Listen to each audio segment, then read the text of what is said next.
government's official position is not to speculate on this subject.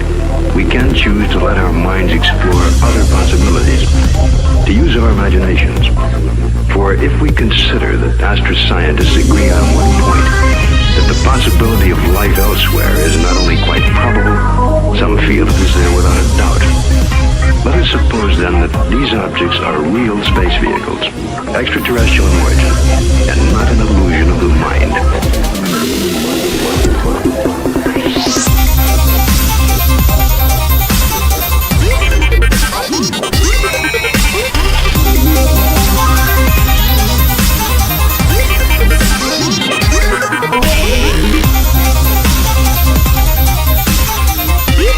There's nothing to hide. There's nothing to hide at all.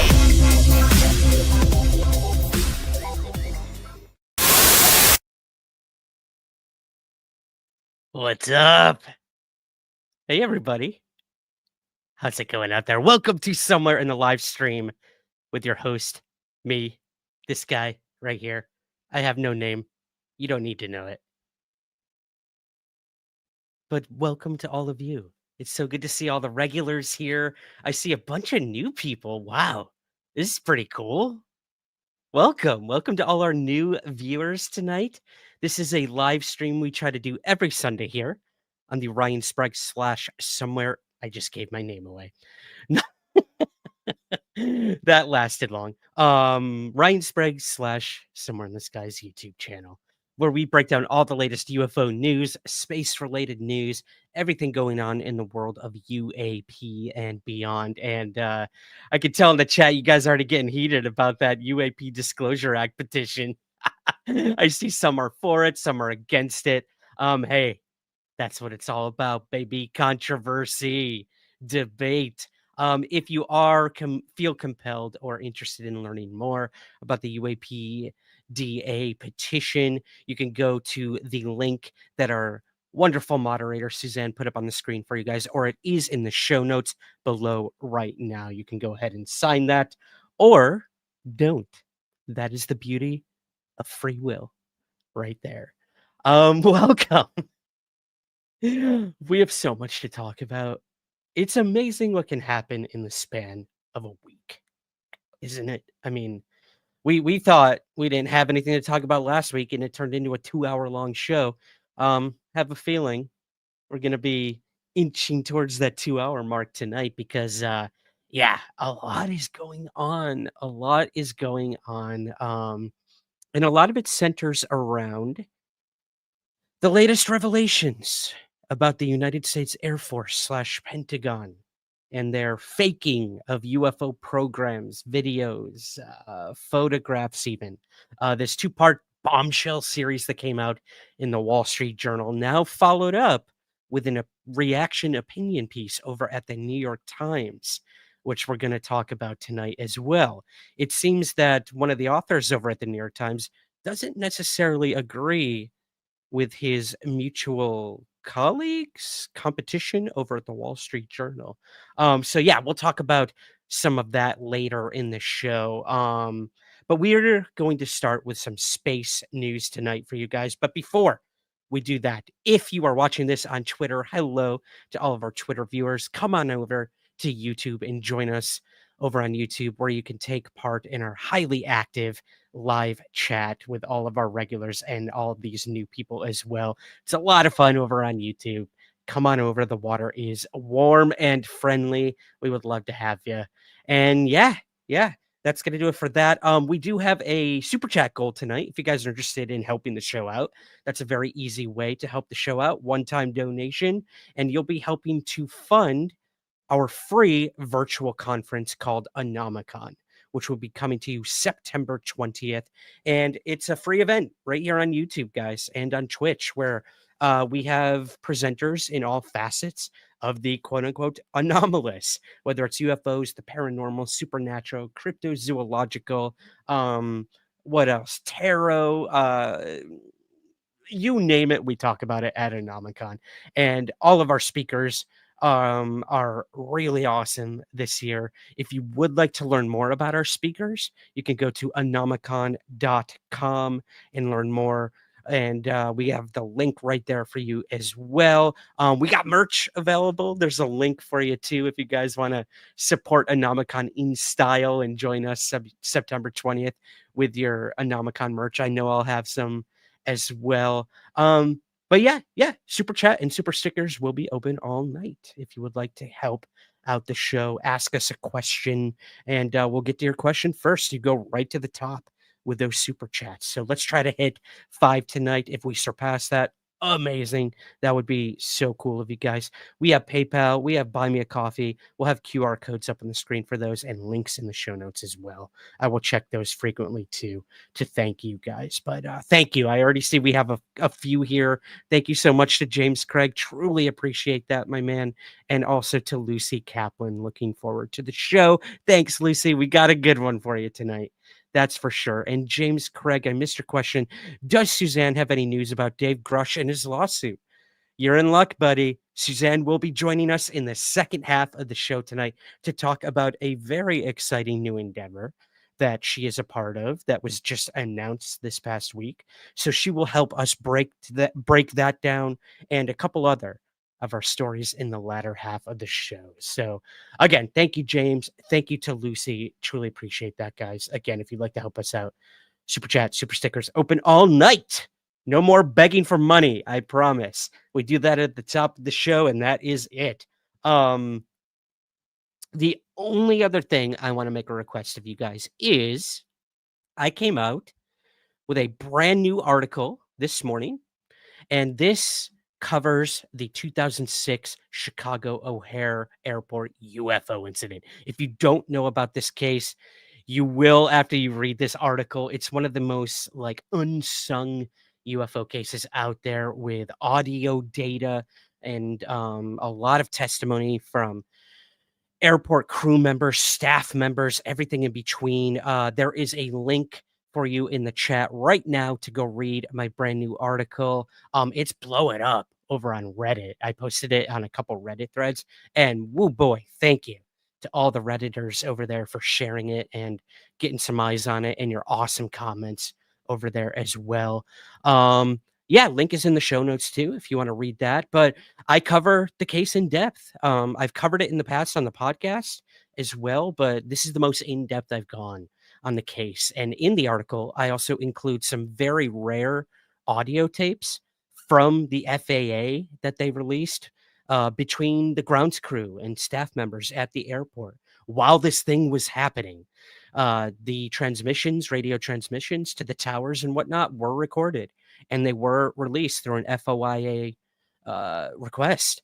So I've included those audio tapes in the article. I've also included a very rare interview with the first reporter sort of on site and ready to investigate this case. He wrote for the Chicago Tribune, and there is an exclusive interview in the article as well for that.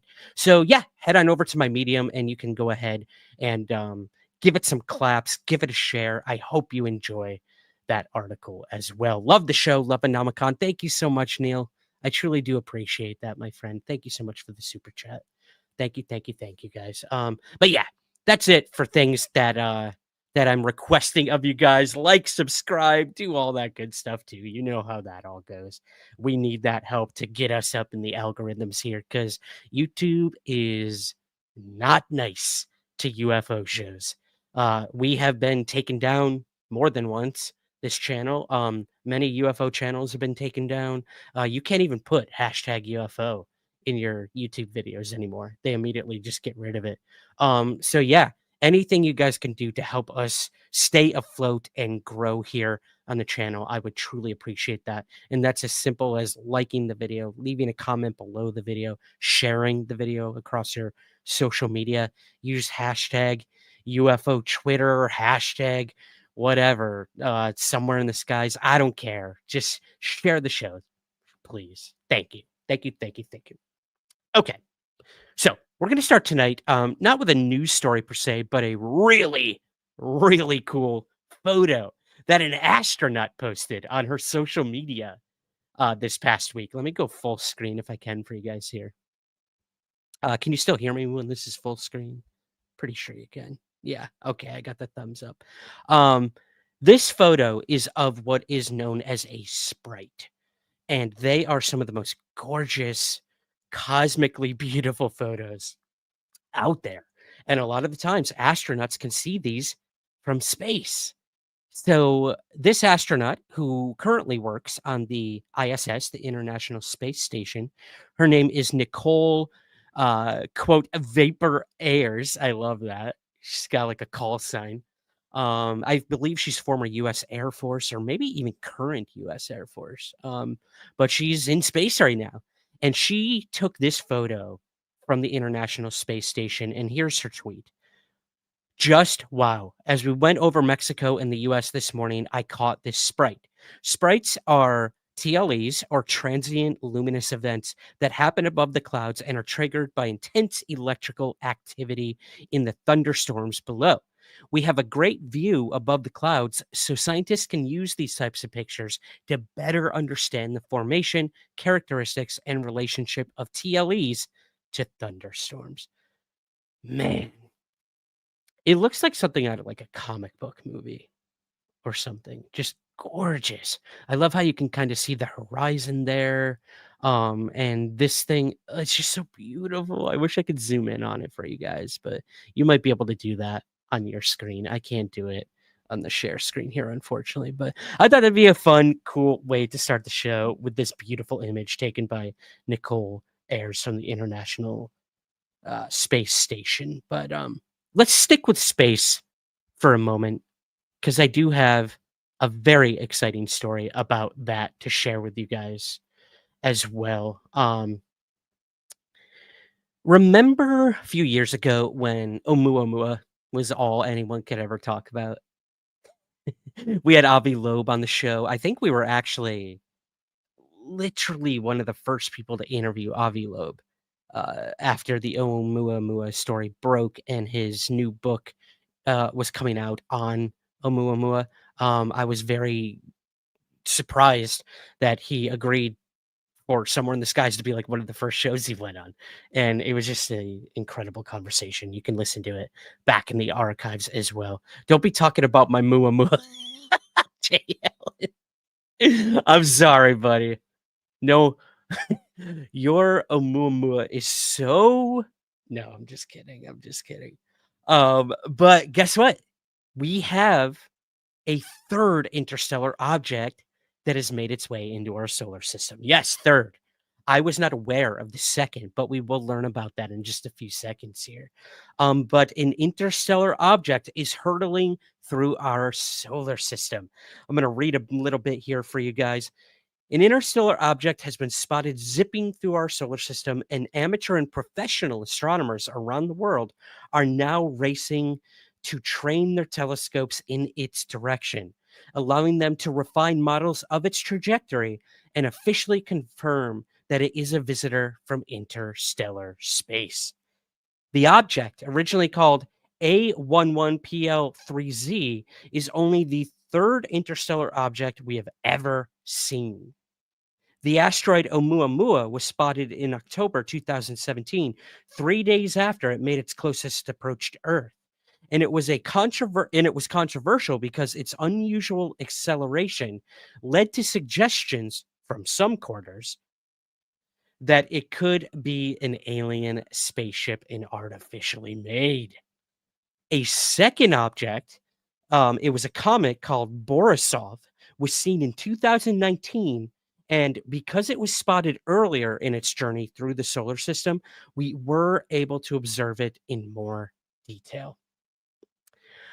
So what I'm gonna do now, guys, is play an exciting clip from our good buddy and colleague over at NBC, Gotti Schwartz, who interviewed Dr. Peter Veris, who is a Harvard astronomer and who also helped track this new object's trajectory. So you're gonna hear a little bit more about all three of the interstellar objects, and more specifically, this brand new one, A11PL3Z, what it might be all about, where it's heading, what it's doing, and all that good stuff. So let's go ahead and watch this clip, and we'll talk a little bit more about it on the other side. from the minor planet center. So indeed, we are very lucky that we discovered this object because it is such a rare event, only third ever in our history to be detected. And we are also lucky because the object was detected pretty far from Earth, and we will have almost 1 year to observe this object. It is also quite massive and pretty bright, so right now even amateur astronomers can observe it and actually submit data to us, to the Minor Planet Center. It seems extremely bright. Are these super rare, or are we just getting better at seeing them out there in the dark? I would say they regularly go through the solar system, but until now we didn't have the detection capabilities to see them. So thanks to the program like NASA's Planetary Defense and the activities funded by NASA, they are searching for near-Earth asteroids. These objects are being finally found.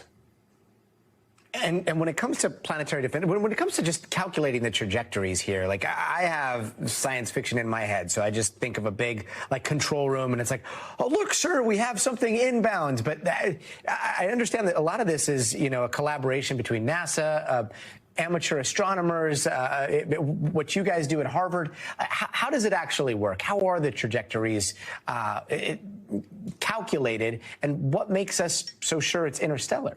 So basically, you need a lot of observations. At the moment this object was first seen, it wasn't really clear this is an interstellar object. It was, again, one of the typical candidates for a near-Earth object, but thanks to the fact that people thought this is a potential near-Earth object, it was posted to our object website, near-Earth object confirmation page, and we quickly got a follow-up from people around the world, from amateur astronomers, from professionals, also people looking through archives, and it was pretty clear within a day this object is not bound to the sun, and we got a really strong hyperbolic orbit. So it was clear and evident within 1 day this object is not bound to the sun, and it's flying to the solar system at this point. You can never have enough people looking up, I guess.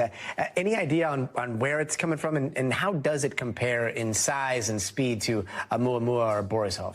It's coming from the upper direction of the constellation of Sagittarius, and it will be flying away toward the constellation of Gemini. And it's apparently much larger than Oumuamua or Borisov. Of course, at this moment, we don't know its exact size because it was only discovered 2 days ago. So large telescopes are pointing toward this object as we are speaking right now. But the estimated diameter could be somewhere between 10 to 20 kilometers. Or even smaller if the object is active, and it's likely to be active. So it's much larger. Oumuamua was only about like 50 to 100 meters across and flat, very odd shaped. And Borisov was a comet that has probably half a kilometer across. But this object is much larger and much brighter, and we have a lot of time to observe it.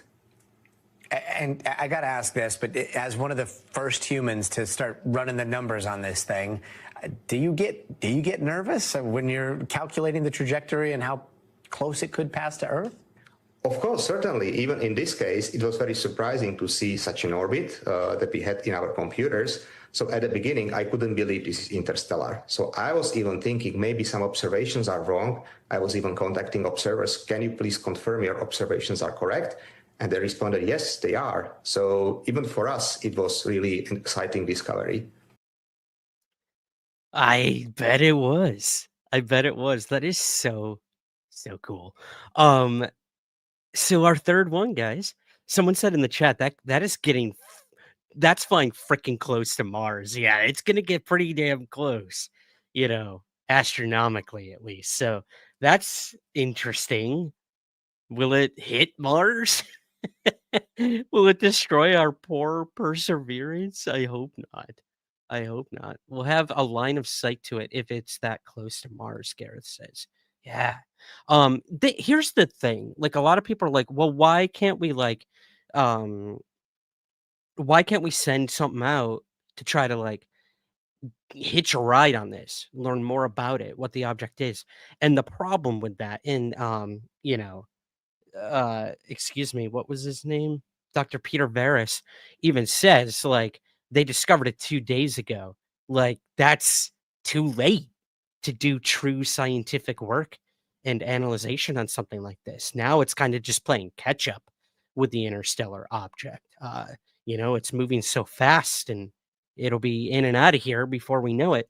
And it wouldn't be enough time to get something out there in time to like do something like that. So it's kind of a lot like UFOs. You know, everyone's always like, why can't we get more scientific data or track these UFOs. And that's because by the time we get an instrument on it of any kind, a sensor system, radar, any sort of tracking, it's like almost too late. These UFOs blink in and out of existence, it seems, and we're always just playing, retrospect with these things. So it's unfortunate that we won't be able to like get too close to this thing, but hey, it's still really exciting. The fact that like we've had 3 interstellar objects in the past few years when we haven't had that many ever in the past is interesting. It means something. So yeah, yeah.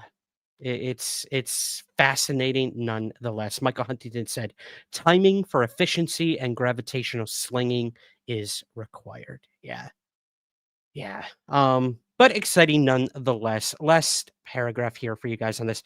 Many want scientists to intercept the object, like I said, to learn more. However, astronomers explain that the chances are beyond our current technology. It'll be gone by the time they launched anything. However, this is cool. This is promising. The European Space Agency is planning to send its Comet Interceptor mission into space in 2029, where it will wait to pounce on newly discovered comets or even interstellar objects. For now, astronomers will have to rely on existing telescopes to examine this new object from afar. But now they're ready. They're going to have something up there that'll be ready, for one of these things. It's like casting your net out and just waiting for that moment for all those fish to come in with the tide, baby. So yeah, that's exciting. That's exciting that we are now working proactively instead of retroactively when it comes to studying and trying to understand these interstellar objects. But this is exciting nonetheless. Let's move to our first UFO story of the night, guys. The spheres are back, baby. No, that is not the boogosphere, boogosphere. This is a Edinburgh sphere, baby. Edinburgh, Scotland. My current place of residence. We had our first sphere sighting. Woo! Cheers. Cheers, everybody. I saw Gareth ask, are you drinking that cheap little wine yet? No, I'm drinking a fine Italian white wine tonight in a mug because I'm that classy. I am that classy. No, not booby sphere, Daniel. Boogosphere. I'm on wine now, guys. As many of you know, I'm a beer guy, beer snob. I usually have a nice cold one with me for these live streams. I know you guys partake as well. But your boy is trying to become a smaller boy right now, and he's laying off the carbs, laying off the beer, and he's drinking some wine tonight. And the only reason I have wine is because we had to use it to cook. So it's not the best, but it's not the worst. It ain't little wine, Gareth. It ain't little wine. For those who don't know, Little LIDL is a grocery store here in the UK, and it's not the best in quality, I would say. But it's respectable. I'm more of a Sainsbury guy for any of my UK people out there. Shout out to Sainsbury. Dude, Little Wine is the best from the guest wine. Oh, they probably do have a good sort of international guest wine section, Gareth says. I'll have to check it out. But back to Scotland. Back to Scotland and our what are we gonna call it? The Edisphere. Let's call it the Edisphere. I'm going with that. Edinburgh resident demands a UFO disclosure hearing after witnessing mysterious silver sphere. So, an Edinburgh resident reported a UFO sighting which occurred on June 15th, and it prompted the witness to provide photographic evidence to members of the Scottish Parliament. Can you imagine just rolling up the Scottish Parliament? Yeah, Suzanne's like, I'm going. You've already been. You and Bill got to get back here. You guys got to get back here.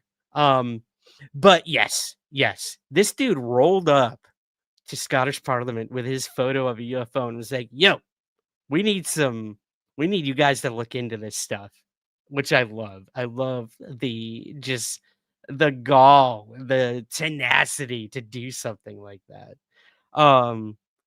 According to the witness, Lewis Thornhill, the silent, reflective silver sphere floated above the Sky Hill skyline. He would say, quote, "It was perfectly spherical and remained absolutely still for a significant period. Then it transformed, turning into pure light before either becoming completely invisible or shooting off at speeds no known drone could achieve. The photo speaks for itself. This wasn't a drone, a plane, or a balloon," he says. Ryan is looking at his castle window. I love that, Michael. Yes, I'm looking below at all of my serfs and my knights protecting my kingdom.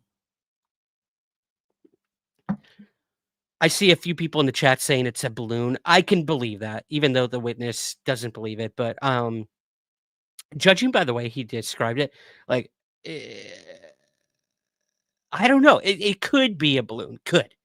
We just don't know. We don't know.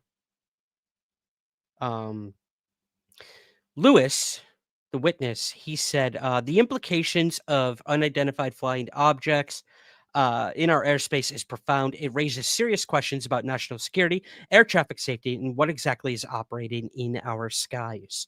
We need a public hearing where evidence can be presented, experts can provide testimony, and the Scottish public can finally get answers. Lewis has formally written to Scottish Parliament, urging them to initiate a parliamentary inquiry into UAPs.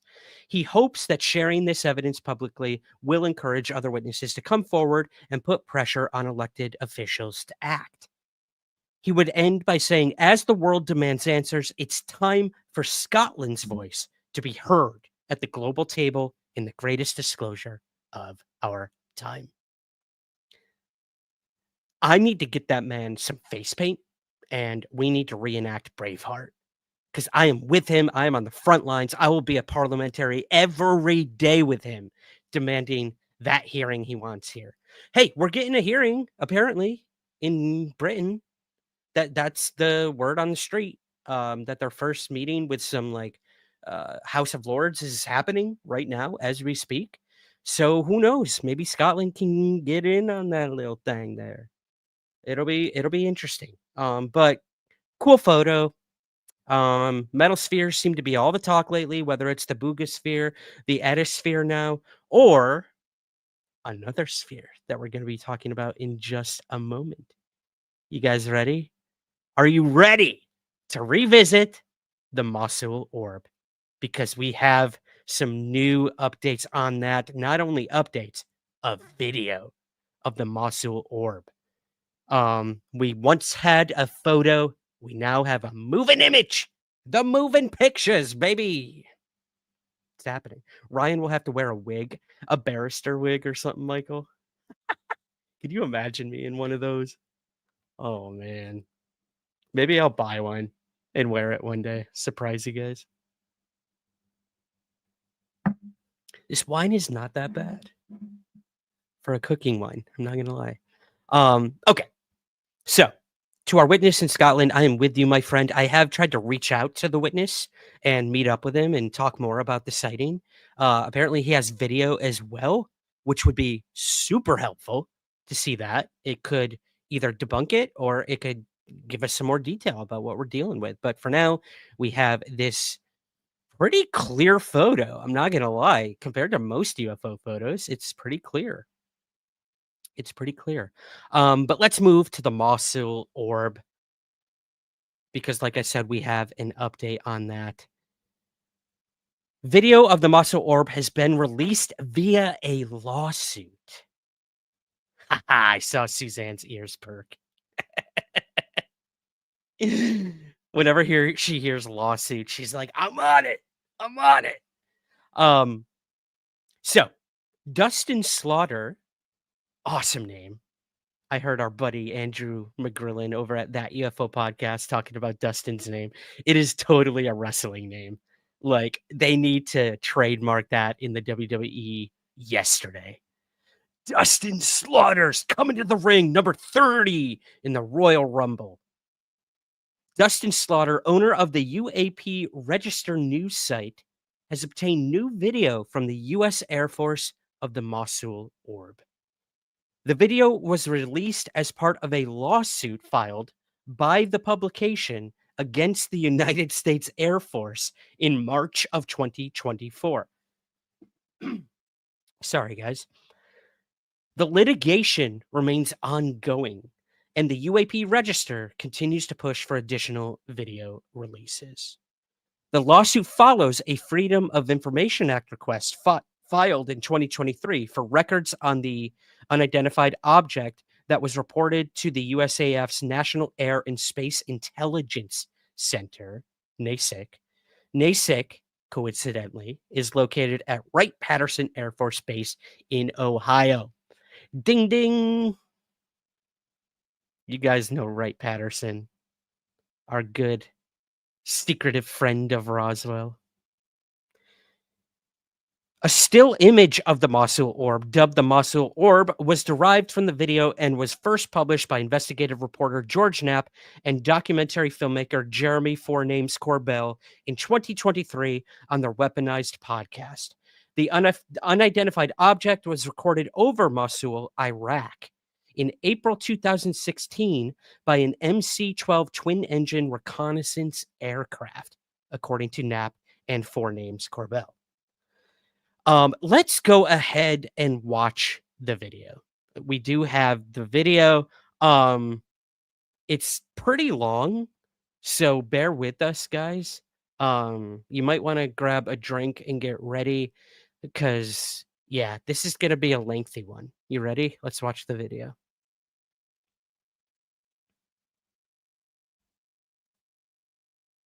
That's it.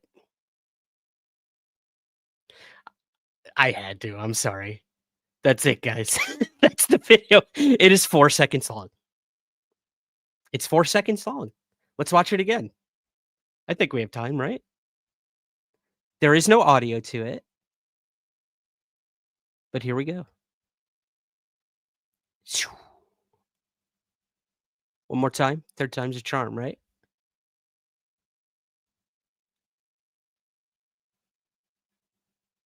Okay. So I joked about, the length of the video. It's pretty short. But I mean, guys, this helps tremendously in trying to understand what the Mosul Orb could or could not be. And the reason for that is because one of the biggest explanations that was put out there was that this was nothing but a puddle and the reflection of the sun below on the ground. Like, if I stop the video right there, that's what we basically had to work off of. And a lot of people believe this is just like, a damaged part of a sidewalk near a quote unquote terrorist compound in Iraq. And that it was nothing but like a puddle. Now we know that is not the case. This was a moving object that just happened to be caught in this video. So again, we can joke about, oh my God, it's 4 seconds long, but this took a lawsuit for Dustin Slaughter to get this. And I'm sure a lot of legal hurdles had to be done. So bravo to him. Very, very good work on this video, because now we can try to understand what it could be with its trajectory and the speed of which it's going at, and all the things that people, skeptics or scientific analysts of videos can now look at and try to possibly explain the Mosul Orb. So we have one of those individuals who has an explanation for it. It's an individual who is going to ruffle some of your bird feathers. And some of you like him. And as usual, I'm the fence sitter. I'm somewhere in between. It's just say Mick West, Gareth says. We do. We have a video from Mick West explaining what he believes the Mosul Orb could be. He was recently on the Vetted podcast. Our good buddy over there, Patrick, had him on to talk about the Mosul Orb after Dustin Slaughter released this video. So let's go ahead and watch this clip from Vetted. Shout out to Patrick over there. And let's hear Mick West's explanation for the Mosul Orb, shall we? Here we go.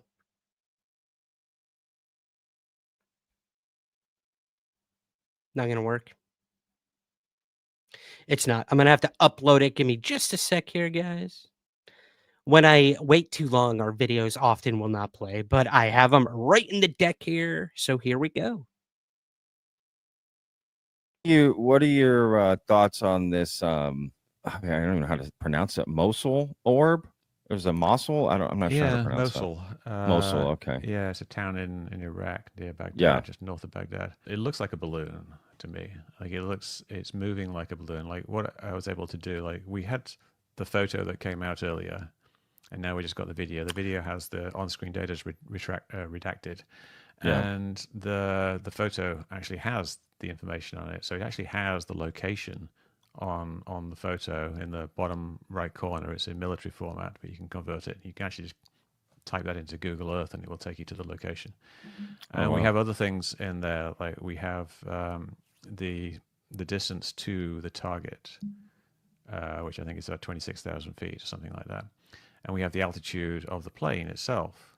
I can't remember what it was exactly, but so I took these and I put them all into my software SitRec and put a plane moving along, and then I built a little 3D model of the houses and dropped that in as well. And we also have the date and the time in the top right corner, top left corner.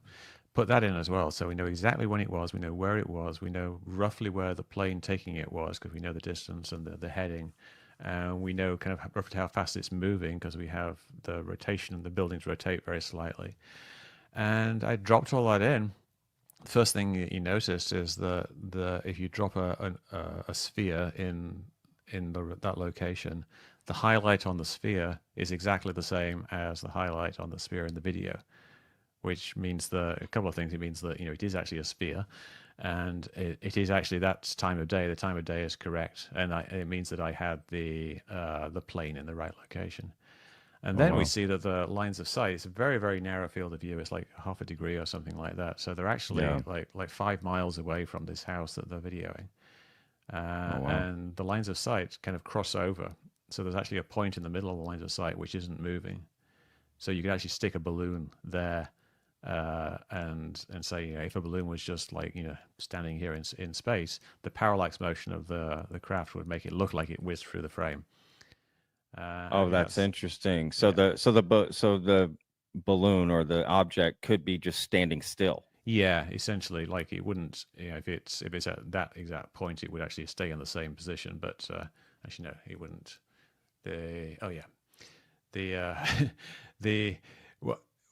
What seems to be the most likely explanation is that it's something drifting in the wind at about 10 miles per hour. So what I did, you get all these lines of sight from putting these numbers in, and I have some algorithms in SitRec that actually try to solve a possible traversal path across these lines of sight. So we know that it goes from this position on screen to this position. What does that mean in 3 dimensions? And I found like a good solution, moving about 10 miles per hour, and it was moving towards the southeast. And so I actually went, and then after I found that, I went and looked at what the wind was on that day. Yeah. And it turns out it was about 10 miles per hour towards the southeast. So it matches exactly for the time of day, the location, the weather, and being a balloon, just floating in the air. Just floating. Yeah, just floating by. There's nothing in it that's inconsistent with it being a balloon. Like what kind of balloon? Like just like a party balloon? No, it looks like a fairly party? large balloon, like 4 to 6 feet. So some kind of weather balloon, or perhaps like a radar target or something like that. Okay. So it seems like it's a fairly large balloon. From what we can tell. That's interesting. Yeah, not super large. But Don't you think they would have other video that would have caught balloons too, and then the Air Force would know, oh, this is what it looks like? Like, why can't they do what you just told me? Like all of that. They're doing it. I mean, that's what AARO is doing, and they've already resolved scores and scores of cases to be balloons. So now they're kind of actually building a body of knowledge of what balloons look like from these cameras. Okay. What do you guys think? A lot of you vehemently disagree. My brain wants to leave. Oh, God. Balloons don't drift in a straight line. I don't know if I necessarily agree with that, Robert. Um, Look, Mick is gonna Mick. And a lot of what he said makes sense. You know, he figured out that the wind was going 10 miles per hour. He figured out this object happened to be going 10 miles per hour, which would basically say that it had no true propulsion behind it. It was literally being pushed by that 10-mile per hour wind, which could be a balloon. It could be a balloon, guys. I mean, it could be. It could be. I don't know. It looks like a balloon to me. I'm just going to say it. I don't know if you guys are gonna get mad at me for that, but, like, my gut feeling is that this was a balloon. But we don't have enough information. Michael Huntington said, "Where's the data? Where's, like, the US Air Force investigation on this?" Or quote, unquote, AARO. I thought AARO did an investigation on this, or was that a different sphere? Like, they literally had a slide for a sphere in, like, a different location or something in their presentation, I believe, to NASA. Was that the Mosul Orb, or it must have been something else? Maybe I'm misremembering. Let me know in the chat, guys, if you remember that. I thought that AARO did look at this case. But yeah. I don't know. I don't know. The most important thing about this is we now have the video. Albeit 4 seconds long. The problem with these limited videos, such as the Tic Tac, the gimbal, the Mosul Orb, the Phantom of the Opera. What was it? The Baghdad Phantom of the Opera. They're always cut off before we can see, like, what happens next. And then that's where the stories come in of what happened next or what happened prior. And that's a problem. We can, even Mick has admitted, look, I can't make a 100% concrete conclusion on any UFO video without the full video, without the raw data. And when it comes to the Tic Tac specifically, like, he's been debating that video for years now with different types of people and analysts. And at the end of the day, they sort of all come to this agreement that, you know what? None of us can truly know because we don't have all the data. We don't have the full video. So, I mean, not much we can do with 4 seconds, but it's enough to start theorizing. We can now definitively say it was not a puddle on the ground. That was a big theory. That's out the window now. So now where do we go from here? I think it's good. Look, this is, like, gonna open Pandora's box. The fact that Dustin Slaughter was able to, through a lawsuit, get a video that nobody else could get their hands on, even George Knapp and Jeremy Fornames, then what else could he do? What else could the rest of us do if we all started filing lawsuits to get videos instead of just like an FOIA request, as it were, which can be very tricky. I've done it. I've failed miserably many times. I succeeded heavily when it came to the Tehran UFO incident. And that's because I had the incredible assistance of John Greenwald in getting what I got on that. But this is an example. You know, this Mosul Orb video and the work Dustin Slaughter did is an example of what can be now. So let's do it, guys. If only we had a group of lawyers who worked in the UAP space. Wishful thinking, I guess. Hint, hint, stay tuned for the latter half of this episode, guys. So there you go. There you go on the Mosul Orb. Let me see what else I have here. I'll finish up with this. A spokesperson for AARO was not immediately available to comment on this. The footage adds further mystery to the spherical objects, which, according to the Pentagon's UAP Investigation Office, AARO, are the most prevalent types of UAP reported by service members. That's interesting. So is it a balloon if, like, this is the most prevalent thing that service members are seeing in active war zones or in training areas, if anywhere military pilots and or ships in the water are, these orbs seem to be showing up. They can't all be weather balloons or spy balloons, can they? Neil says that could easily be a balloon, but they do remind me of the silver orbs zooming around in the Gulf Breeze UFO flap. Not sure if those were ever debunked. That's a good question, Neil. That's so funny. I just came out with a Patreon episode about the Gulf Breeze 6, a very controversial time in UFO slash military history. It does tangentially connect to the Gulf Breeze UFO sighting flap. Very interesting story. I see Jeff Knox in the chat here. I know he has looked into the Gulf Breeze sightings. Michael Huntington has looked into the Gulf Breeze sightings as well.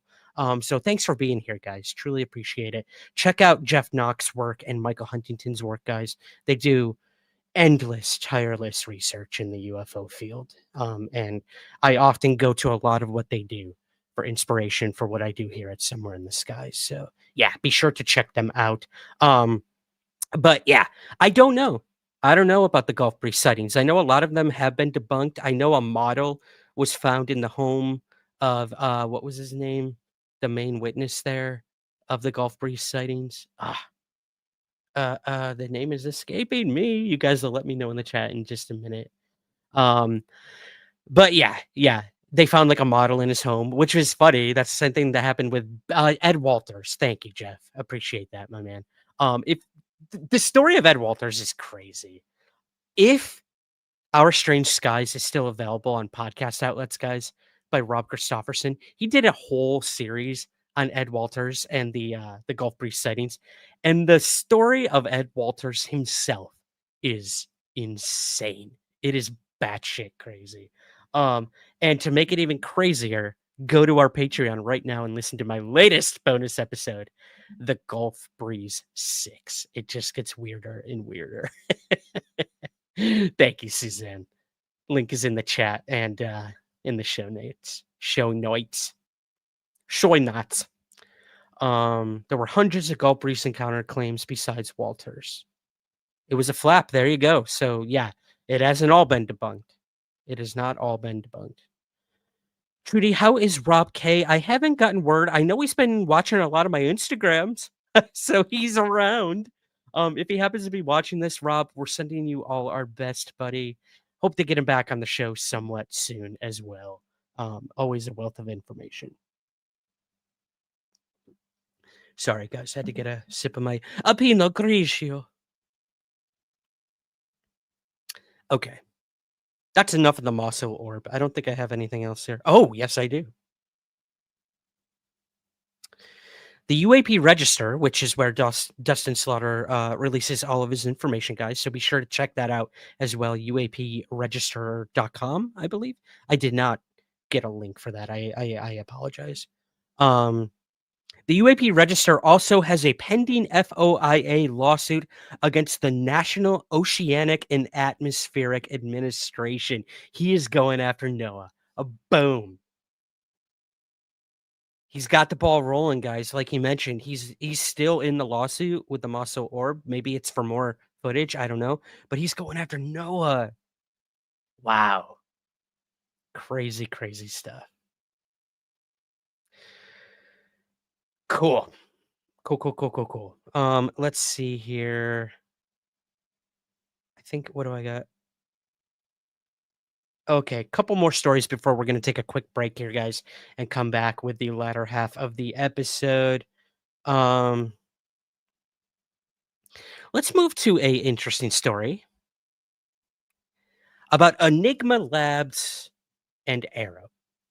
So for those who don't know, Enigma Labs is a company / an app where you can submit your UFO sighting, whether it's a detailed report, a photo, or a video.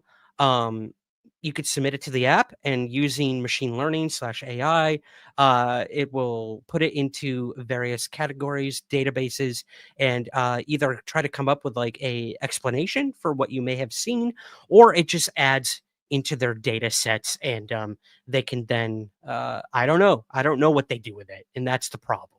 That's the problem we're going to face in this story.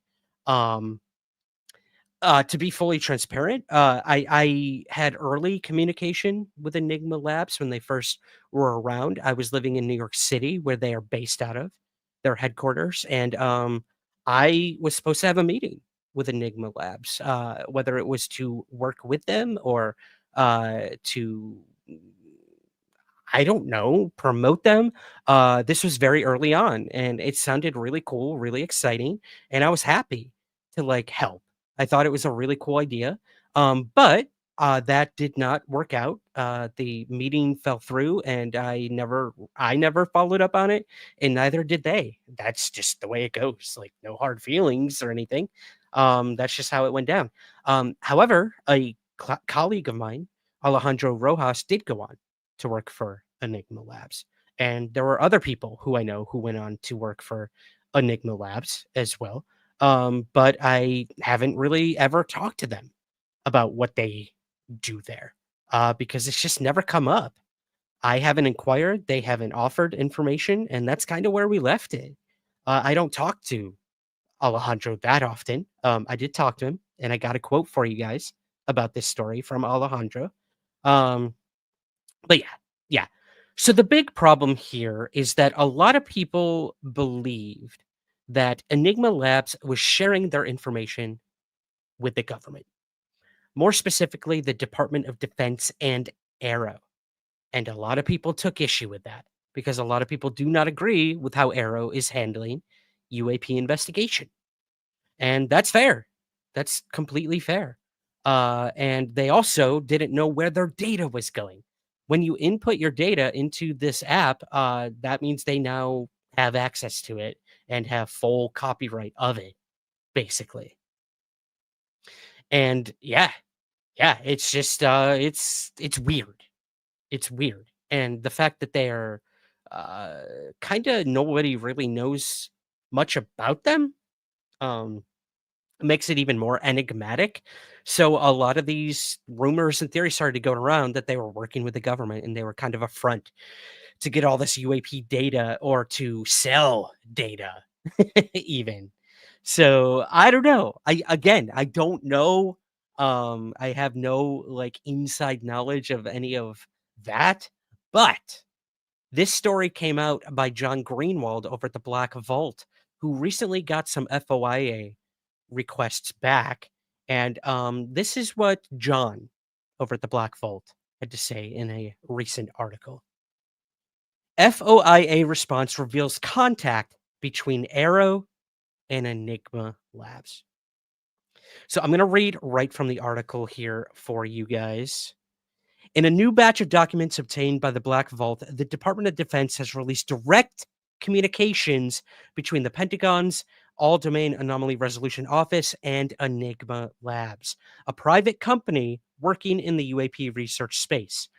The release stems from an FOIA request filed by the Black Vault. The documents include 50 pages of emails and internal correspondence, many of which are redacted, shedding little light on early coordination between the government's UAP investigative office and outside technology partners. The FOIA request was submitted based on public claims suggesting a partnership with AARO and UAP-related efforts.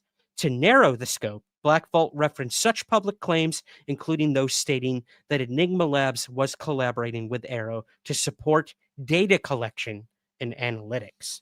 Let me go ahead and pull this up.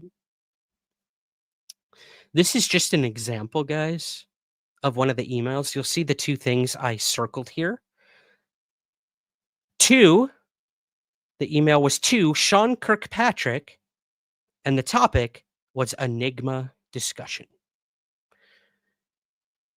Fragments from the documents indicate that multiple virtual and in-person meetings were held between Enigma Labs representatives and AARO personnel. including then director Sean Kirkpatrick. Topics discussed likely included Enigma Labs' technical capabilities, data redaction pipelines, and demonstrations of their platform. However, due to the extensive redactions, few specifics about the content or outcomes of these meetings are known.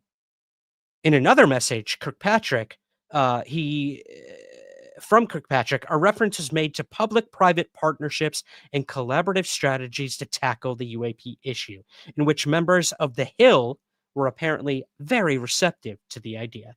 Still, the nature and extent of any formal agreement, if any, between Enigma Labs and AARO remains unknown within the release material in this case. I'm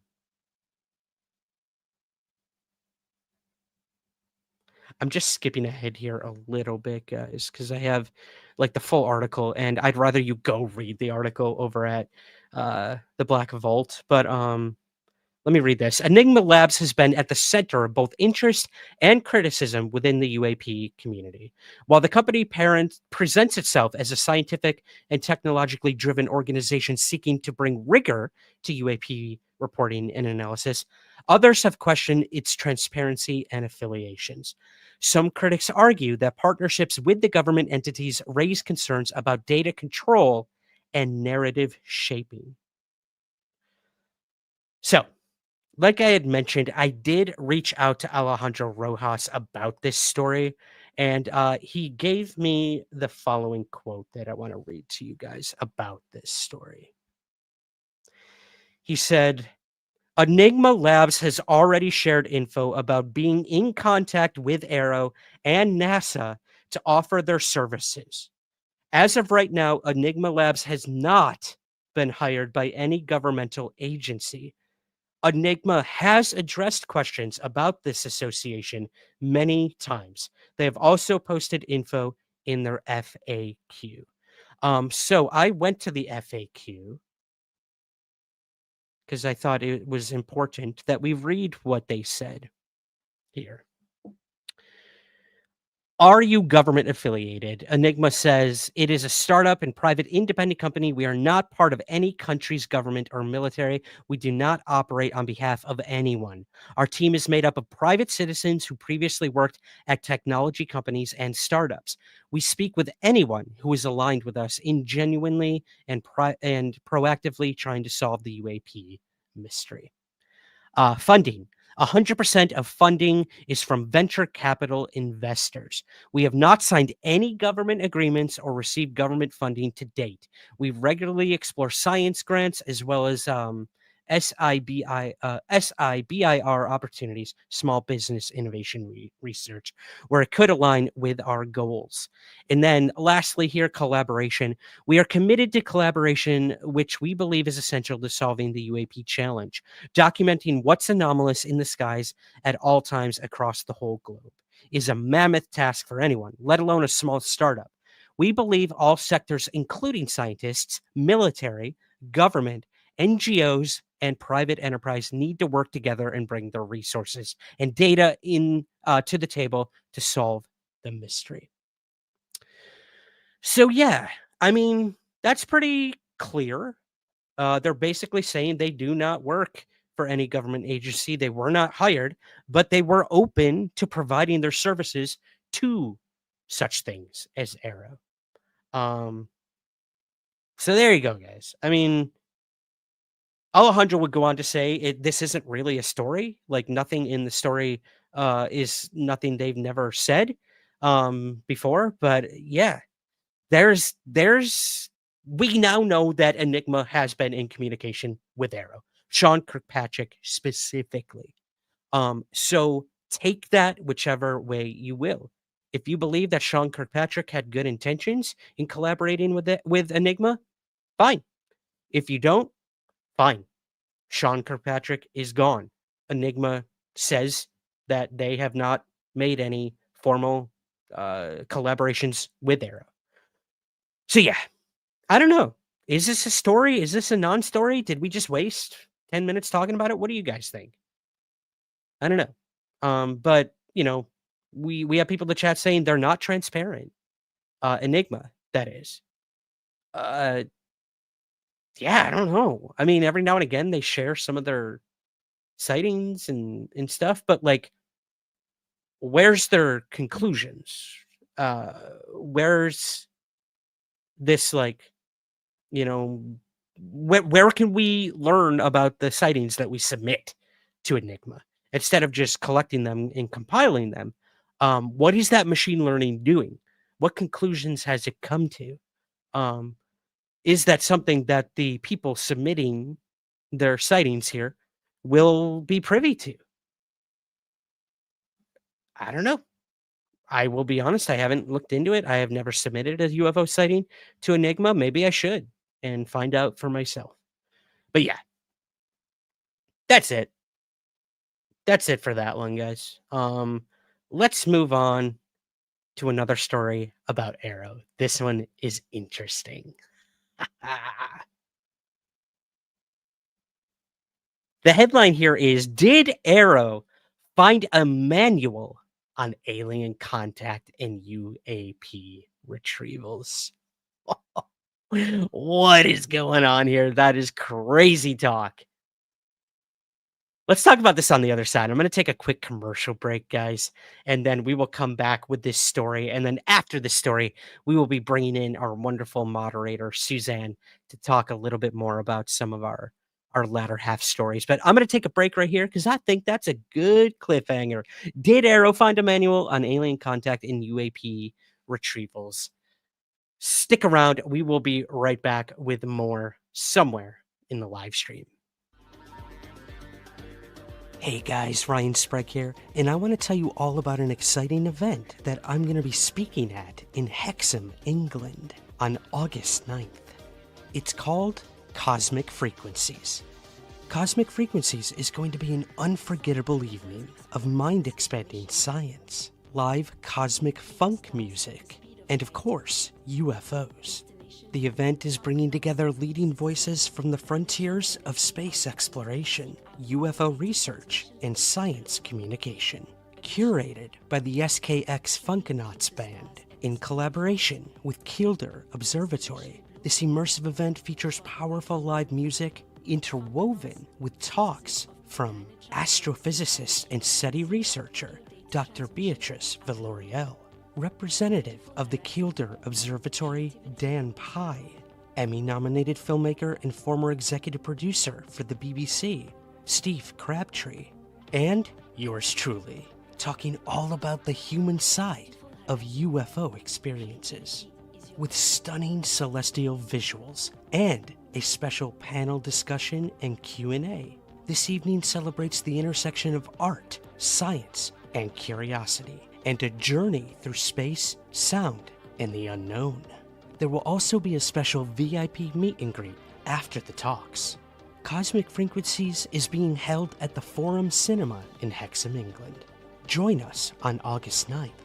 For more information and to purchase your tickets, visit cosmicfrequencies.org. Once again, that's cosmicfrequencies.org. And let's get funky!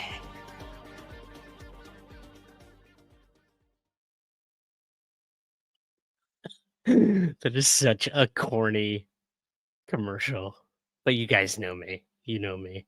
Yeah, I hope you can join us August 9th for Cosmic Frequencies in Hexham, England. It's going to be a blast. I cannot wait for this event. I was so honored to have been asked to speak amongst these very noted and notable speakers.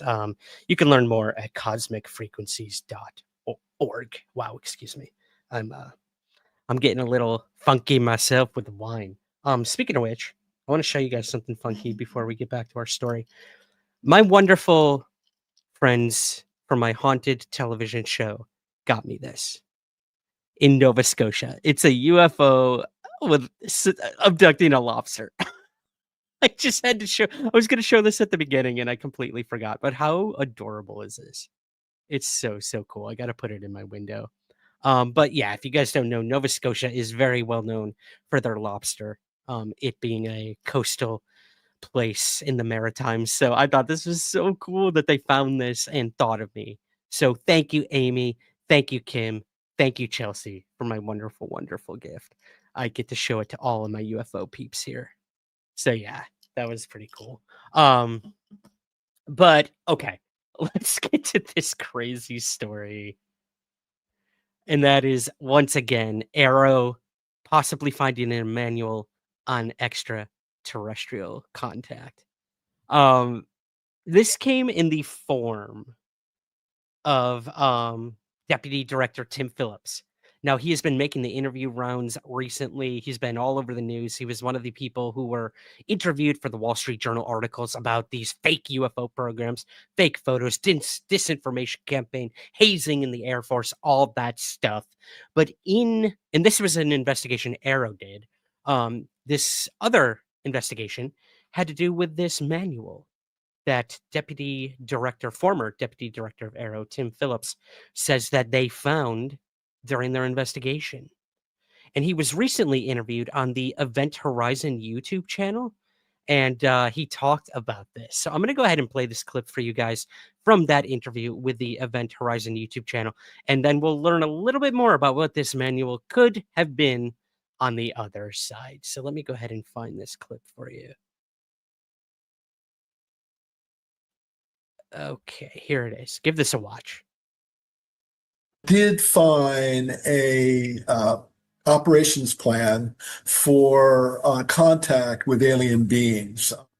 When I became acting, I got cornered by a staff director, and he wanted me to come back and brief DOD's plans for contact with an alien being or alien material. And said, DOD, it's the one thing you do is plan, and I'm sure that you have some CONOPS or operational order somewhere. Come back, and I want you to, brief us on what the plan is. And it seemed very, very reasonable to me.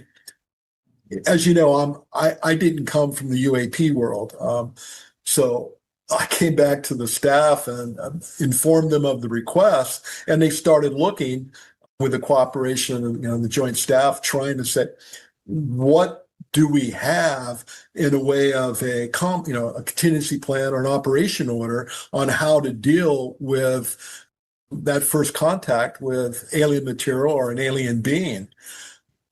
We were astonished that we couldn't find a current plan.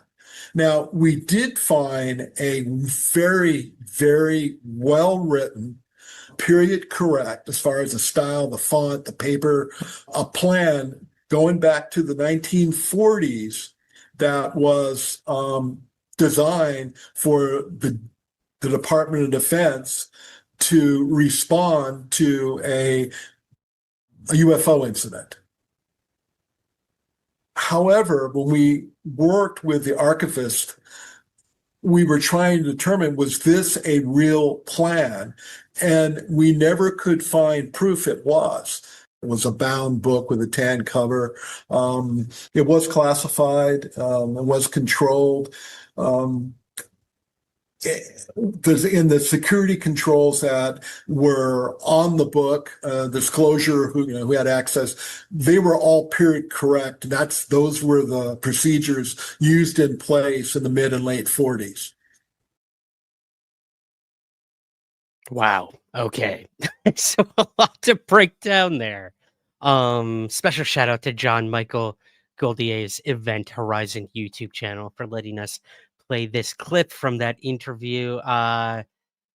Okay, let me go back to our image here, because I know a lot of you do recognize Psalm 101, the Majestic 12 Group Special Operations Manual. So, many have deduced that this is most likely the manual that he was talking about. So what is it? What is the Psalm 101 manual? It's often referred to as Psalm 101, and it's the alleged classified manual, supposedly being the key word, produced by the US government or military back in the 1950s. The most well-known of this is titled Majestic 12 Group Special Operations Manual, Extraterrestrial Entities and Technology Recovery and Disposal. And it's dated April of 1954. The document appeared to outline procedures for the recovery of UFOs and ET biological entities, including containment, decontamination, secrecy protocols, and the role of the top secret Majestic 12 group, a supposed elite task force created by President Truman to manage ET affairs. The manual is styled to resemble Cold War era military documents, complete with formatting, terminology, and bureaucratic tone consistent with that time period. I mean, this sounds identical to what Tim Phillips is talking about. But is it real? Is it real? That is the big question. Many believe no. In fact, I would say 99.9% of UFO researchers themselves believe no. But there are those who still believe. And was Tim Phillips one of them? It's interesting. So there's been some updates on this story.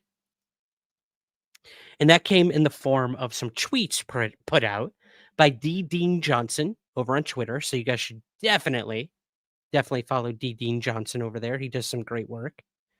And I want to go ahead and read these tweets because it does clarify a lot, including responses from both Sean Kirkpatrick and Tim Phillips about this. So let's go ahead and read this here. Sean Kirkpatrick comments on the operation plan described by Tim Phillips. By email, I asked former AARO Director Sean Kirkpatrick to comment on the remarks of former AARO Deputy Director Tim Phillips regarding a document of unclear origin that Phillips described as an operation plan for contact with alien beings in an interview with John Michael Goldier posted on YouTube on July 2nd, 2025. The document, as described by Phillips, was reminiscent of the Special Operations Manual Psalm 101. Psalm 101. A document attributed to Majestic 12 Group that surfaced mysteriously back in 1994. It has been judged a forgery by several serious ufological researchers, a view that I personally share. That's D. Dean Johnson. However, Phillips's description offered from memory differed from the Psalm 101 in details. Some details. Contains drawings, but Phillips said the documents did not, and he dated the document that he remembered from the 40s, whereas Psalm 1 carries the date April 1954.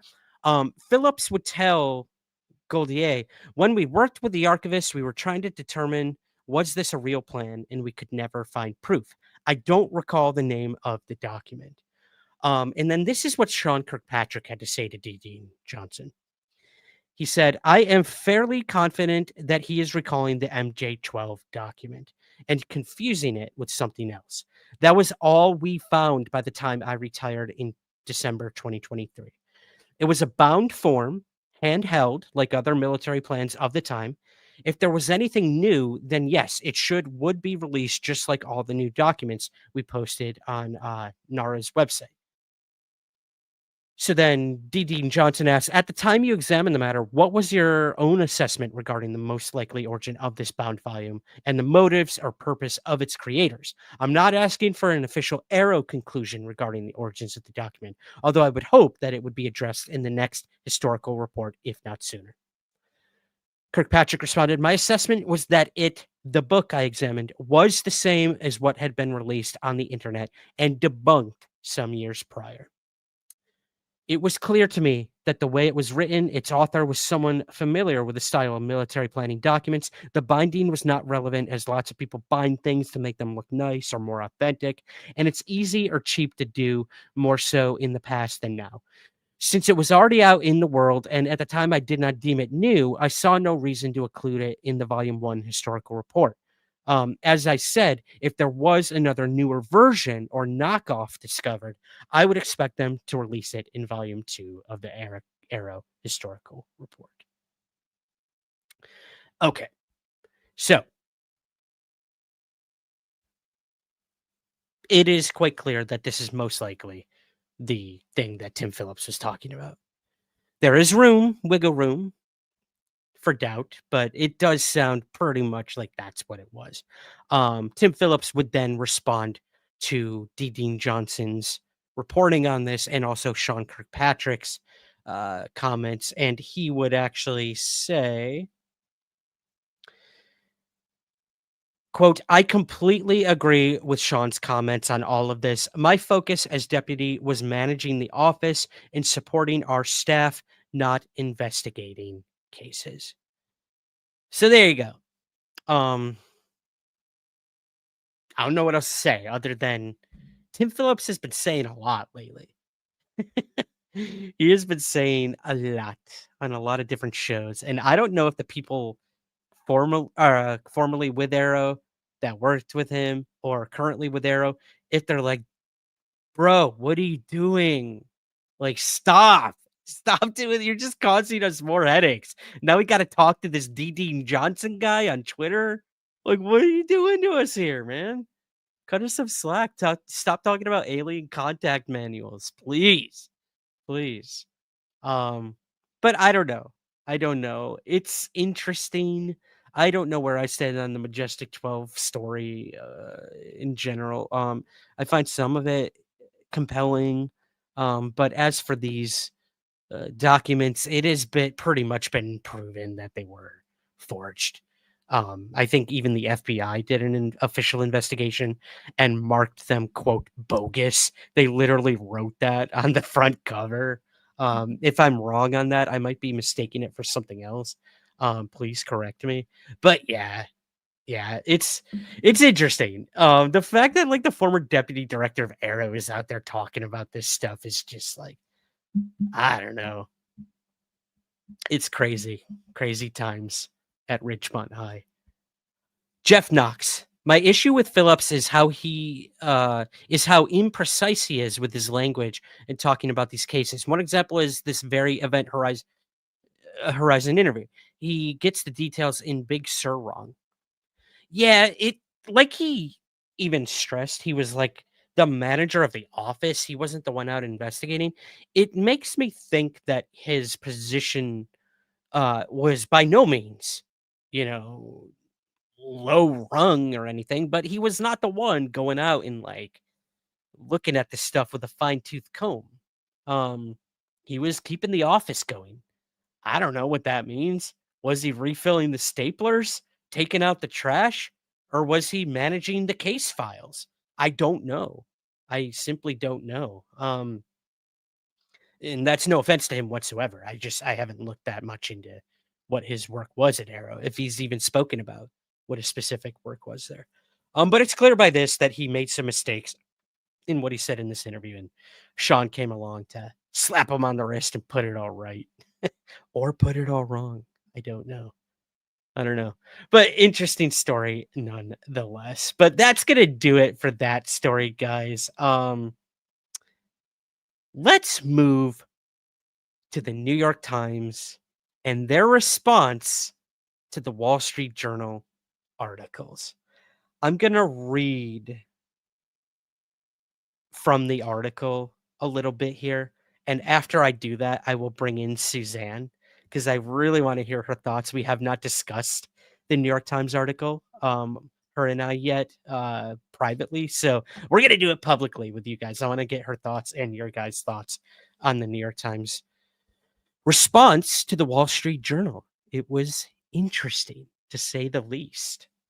So this past week, I was just as surprised as you guys were. The New York Times came out with an opinion piece, I should stress, an opinion piece about this whole Wall Street Journal 2-part expose and what was brought forward in it. There might be some swearing, Suzanne says. Okay. In an opinion piece with the New York Times, author Ross Douthat, I'm not sure, Douthat, let's go with that, would write a well-balanced response about AARO's revelations, UFO disinformation, and the generalization of all of it. So I'm going to read from the article here, guys, because I think this is very well worded in many respects. And I agree with some of these things that he's brought forward. So let me go ahead and pull this slide up for you here. And I'm going to go ahead and just read from the article.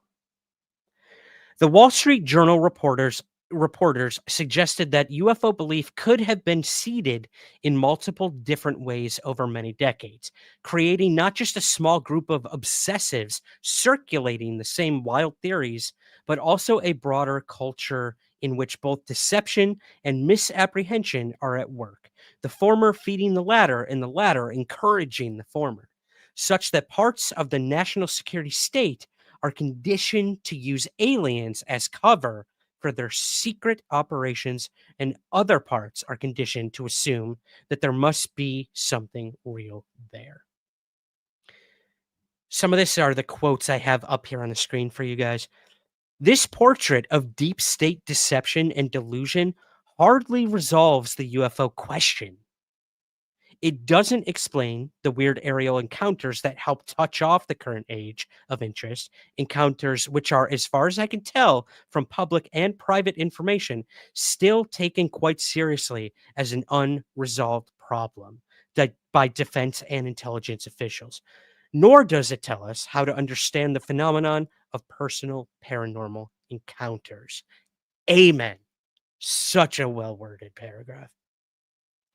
It could be that sometimes the military-industrial complex uses UFOs as cover stories for secret projects, and sometimes uses secret projects as cover stories for actual encounters with non-human intelligence.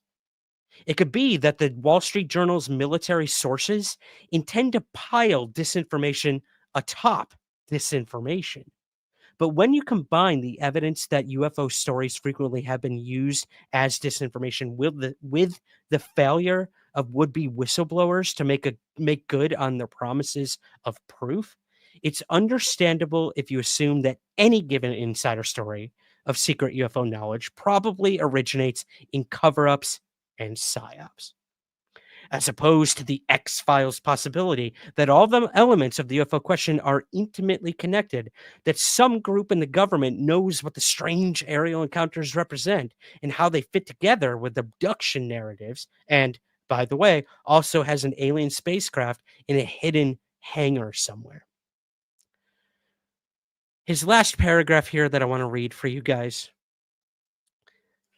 But defaulting to the PSYOP explanation doesn't just leave a set of weird UFO-related phenomena unexplained. It also leaves an obvious question open and unanswered.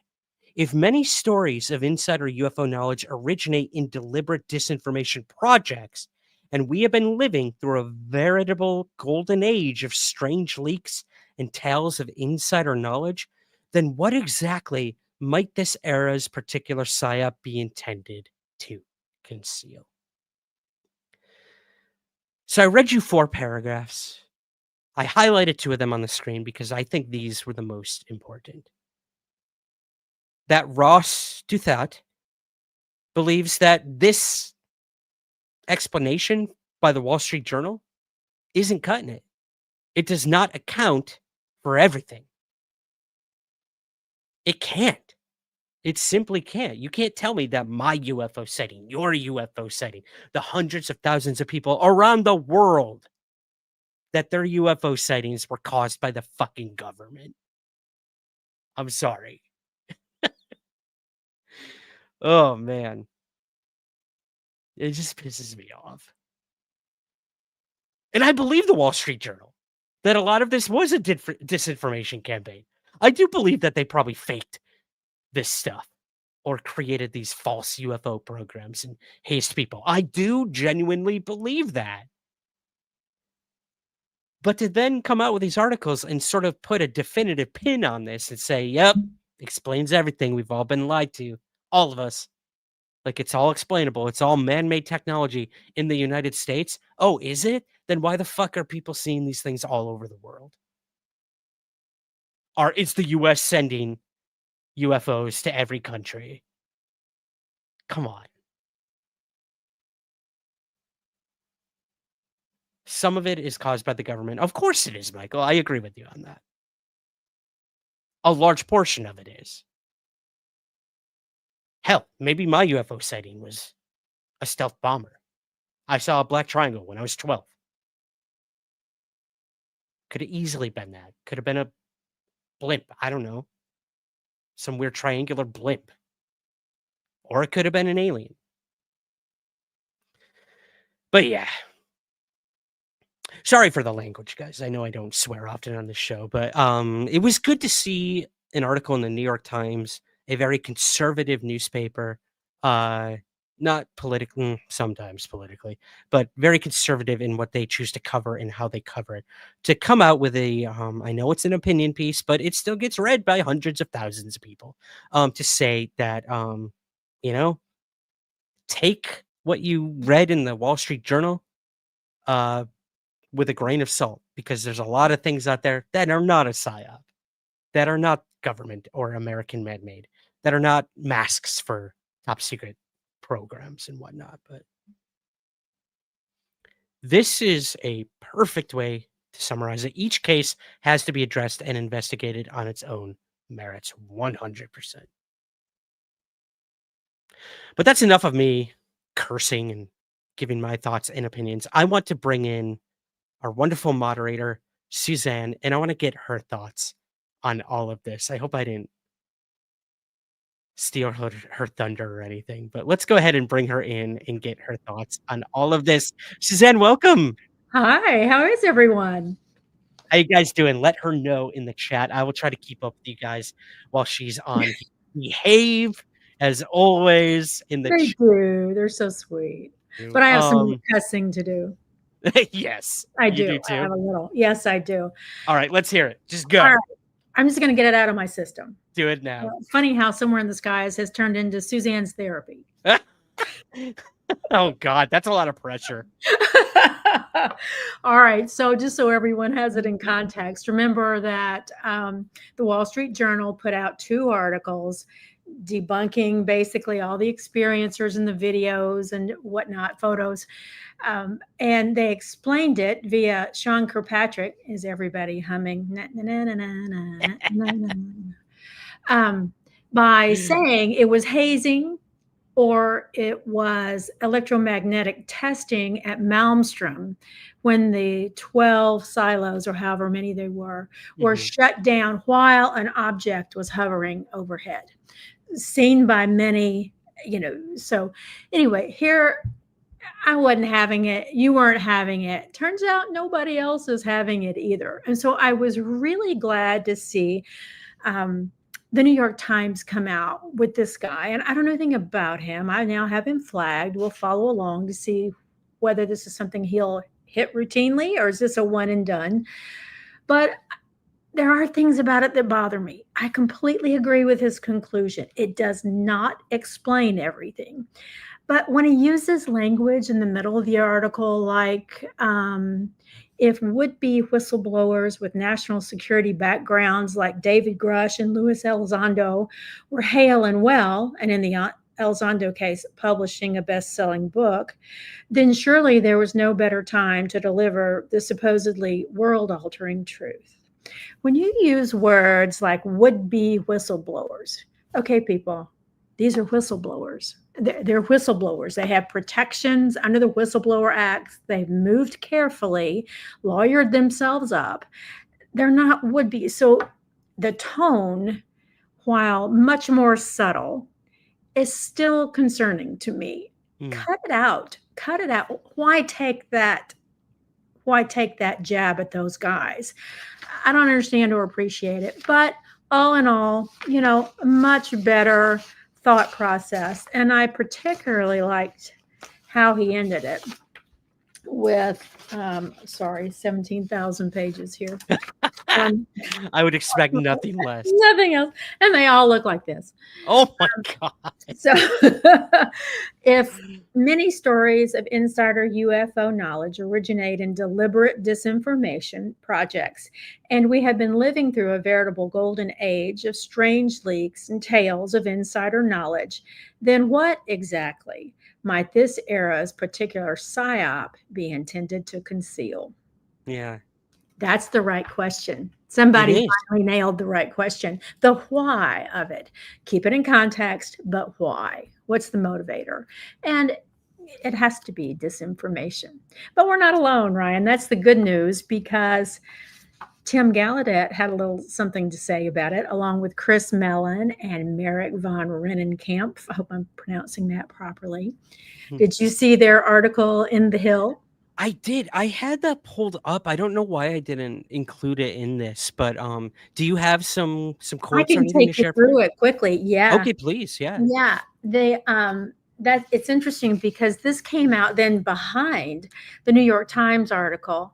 And to paraphrase it, they're basically saying this is baloney from Wall Street Journal. They literally shut the nukes down in 1967 at Malmstrom.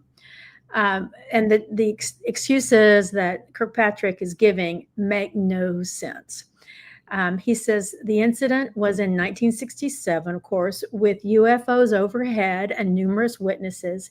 But the documents reveal that the testing that Kirkpatrick claims to have been happening, this electromagnetic testing that they were trying to do to see if the Russians might be able to affect our missiles, that was not even brought up until 1971, 4 years later.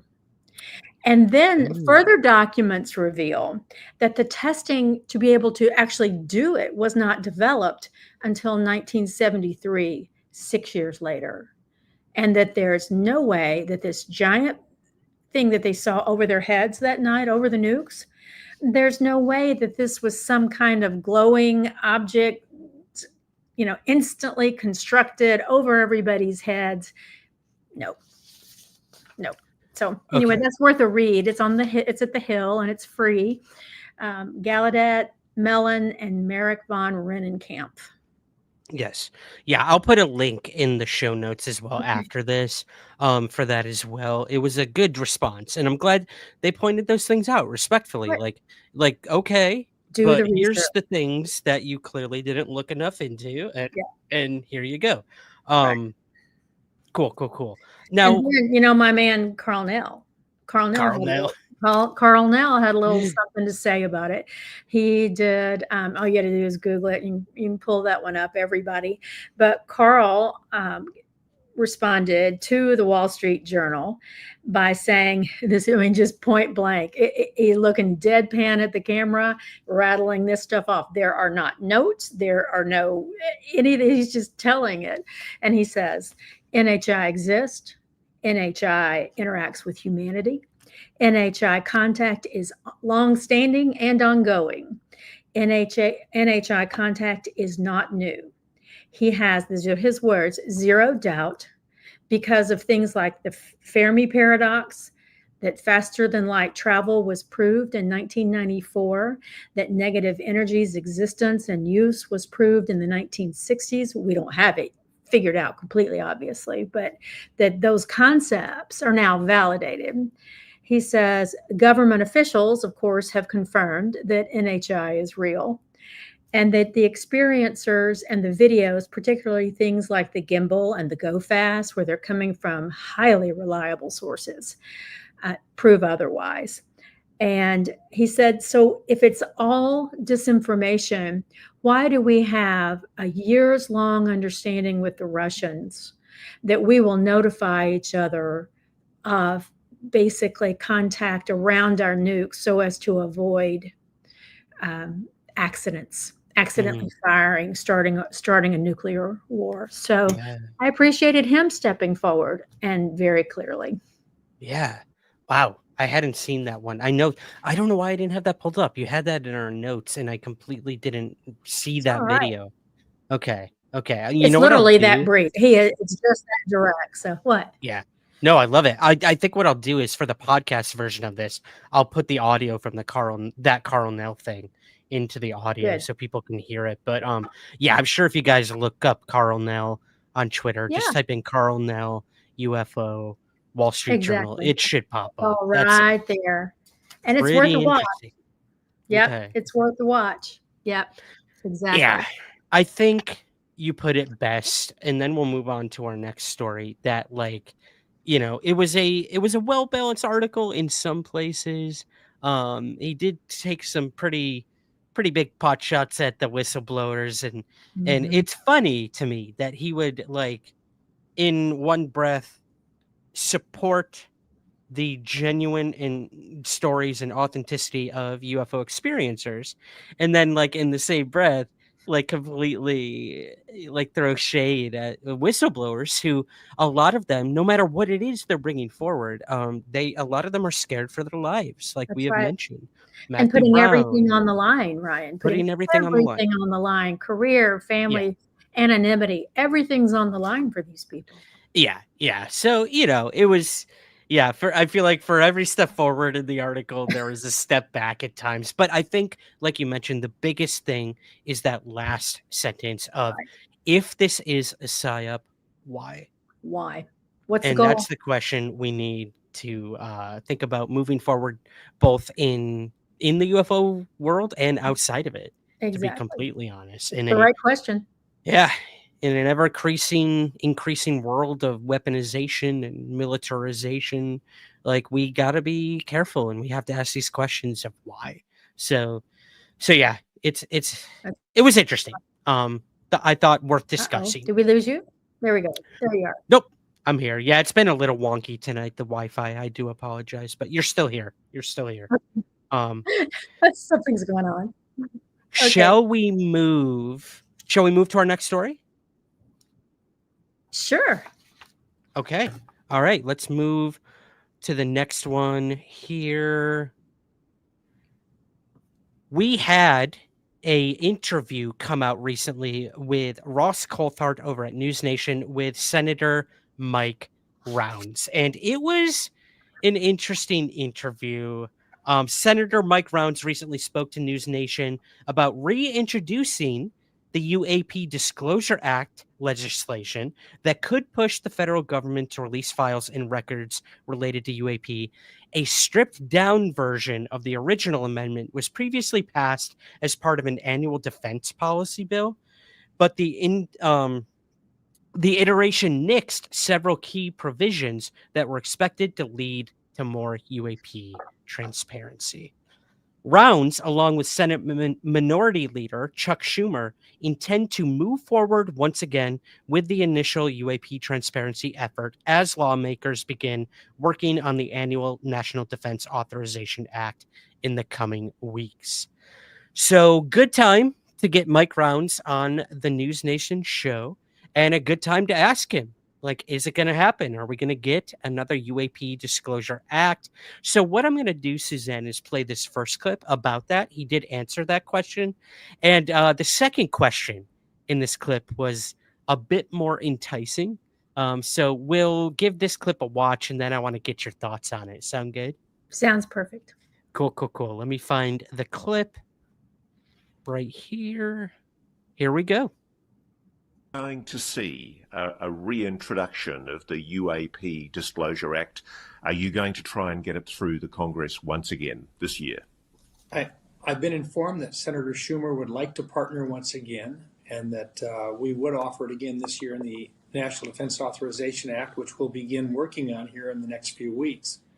So the answer is yes, we intend to move forward once again, and we modeled this originally after the Kennedy assassination reports and the committee that was established to release the timely information that we had available, but to make a decision on that one to release information based on its not only its need but its appropriateness. We thought the same type of approach that successfully released a huge amount of information on the Kennedy assassination would be the appropriate way to look at any information that was available on the issue of what was at that time UFOs. Perhaps the most significant thing about that original legislation was that, as well as it being an incredible 64 pages of proposed UAP disclosure legislation, it was an incredibly powerful piece of legislation if it had gone through in the original form that was proposed. It mentioned non-human intelligence, NHI, 24 times. It's a very bold statement, isn't it, by the Senate and by the Congress of intention. You seem to be suggesting there that there is a there to be found.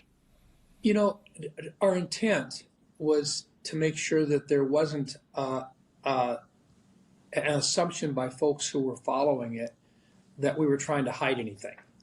And our goal was to say, look, if there is any of this, which, you know, a lot of folks out there have questioned whether or not after all these years there was contact that we had with entities, intelligence that was not of this earth and so forth.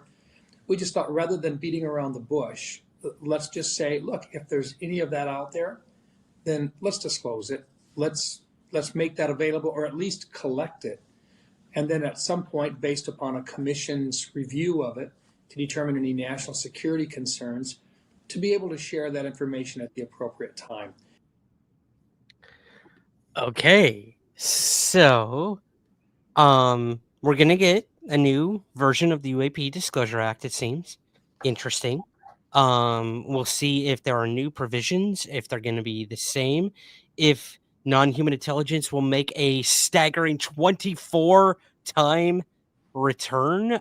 So that's what I want to ask you, Suzanne. What do you think of, first, the UAP Disclosure Act possibly being reactivated again and put into the National Authorization Act? And what do you think of this talk about non-human intelligence being used so much in the bill last time?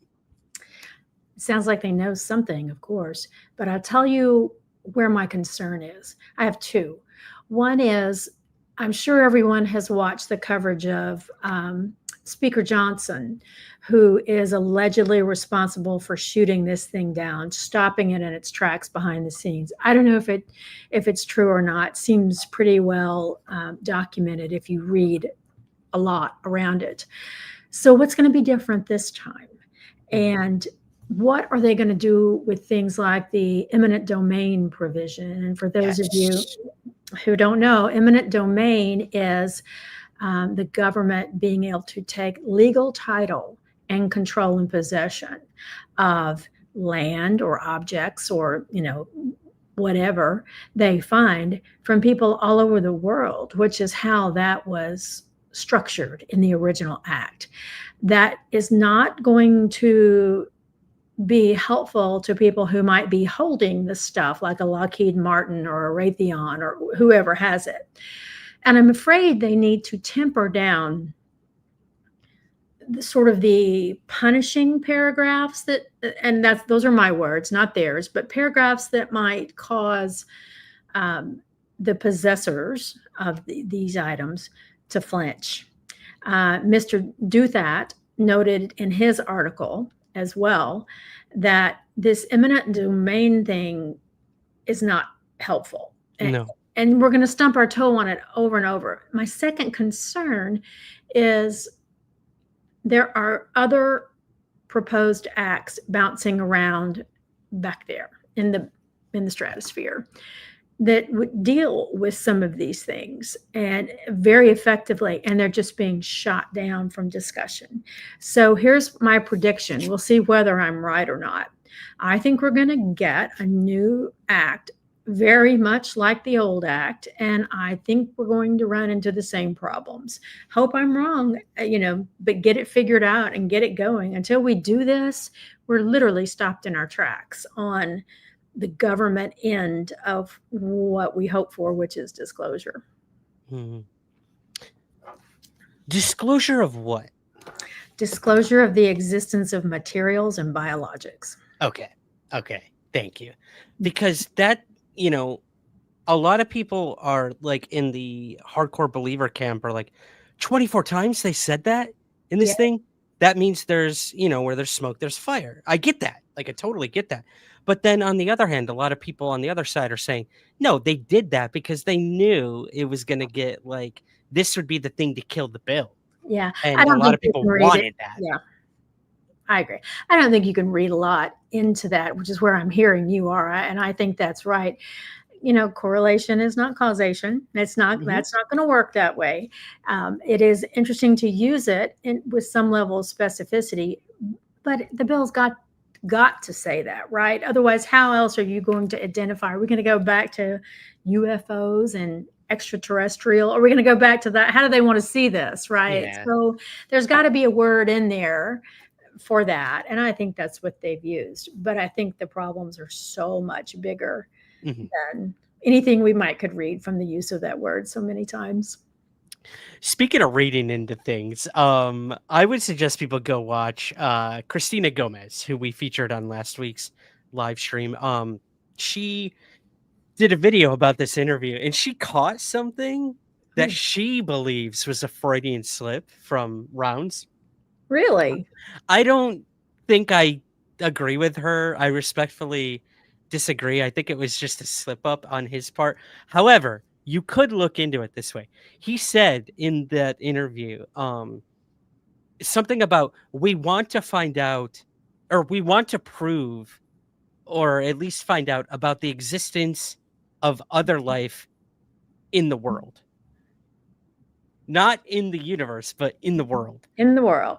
So Christina sort of theorized, does he mean like it's already here? Our world? Like amongst us? Yeah. And he literally was like, in the world. I mean, the universe or something like that. Yeah. So like I took it as just a simple, like, brain fart at the time. And he corrected himself immediately. Not with Miss Gomez. She He has a theory. went deep and she thinks he meant that. I don't know if like trying to get it out there or it was a slip up of something he might know. Yeah, that like. Yeah. Well, they have to know some stuff. They have been briefed on various topics. I suspect they know more than what he's willing to tell. But don't you find it interesting that he's out there on all these podcasts right now? He's everywhere right now. Yeah. It's always, you always got to wonder, what is it with these Congress people or senators, right? Or people like Tim Phillips? Like, why are they doing this? He's all over the again, place. Yeah. Why now? Like you said, that's the right biggest question with all of this. Why now? Yeah, to Brown's credit, though, he does mention in the full-length clip, and it's pretty long. It's about 45 minutes, but I do recommend you watch and listen and watch body language and facial expression while he's speaking, because he reads quite truthful the vast majority of the time. But he says at some point, we do have objects and video and testimony about things that we cannot explain. We do not understand the physics of what we're watching. So while he then backs himself up and says, I'm not saying it's NHI, I'm not saying it's aliens. They are watching something, which is the right way to look at this, right? To what does the data say versus what are the talking points? Yeah. He's at least headed in the right direction in theory on the exterior. I think so. Yeah, that's a good way of putting it. On the exterior. Yeah, exactly. Yeah. There's always an on the exterior. Always. Let's play the second clip. Okay. This one's interesting. Ross asks him about his thoughts on AARO, and not just AARO, but the FBI. As we learned recently, the FBI has been doing their own little shadowy UFO investigations, as it were. And this was an interesting response that Phillips gave on that second question about the FBI. But let's play the clip, and I'll get your thoughts on this. All right. Okay. Ready. Let me find it. Okay, here we go. Some criticism of the Pentagon's UAP investigation office, AARO, the All Domain Anomaly Resolution Office, from people in the House, notably Representative Luna. What's your position on AARO? Is it doing a good job? I've had an opportunity to meet with leaders from the program. I found them to be open and curious. I don't have any evidence that says that there's in any way a desire to limit their ability to do research or to hide the information that they're doing. I think there are concerns on the part of some people that are very active in the UAP search that thought that this was too close to the administration, or not so much the administration, but too close to the existing power structure, let's just say, and that they may very well be influenced by it. I found our discussions to be pretty frank and open. There is an ongoing FBI investigation that's operating secretly. I've been approached by some members of that team, and I know they've been talking to a lot of people investigating allegations of federal crimes. Are you aware of that FBI investigation, and have you had any meetings with them? Let me just say I have not excluded our discussions with FBI officials. I've actually talked to FBI officials to ask questions of them. I have found them to be open and fully disclosing where they have been involved in any investigations concerning individuals or events. And I won't go any farther than that, but I don't see any part of any kind of a conspiracy involving those particular entities. Just the fact that they have been involved in discussions with us, but just as a normal part of our curiosity about what's going on.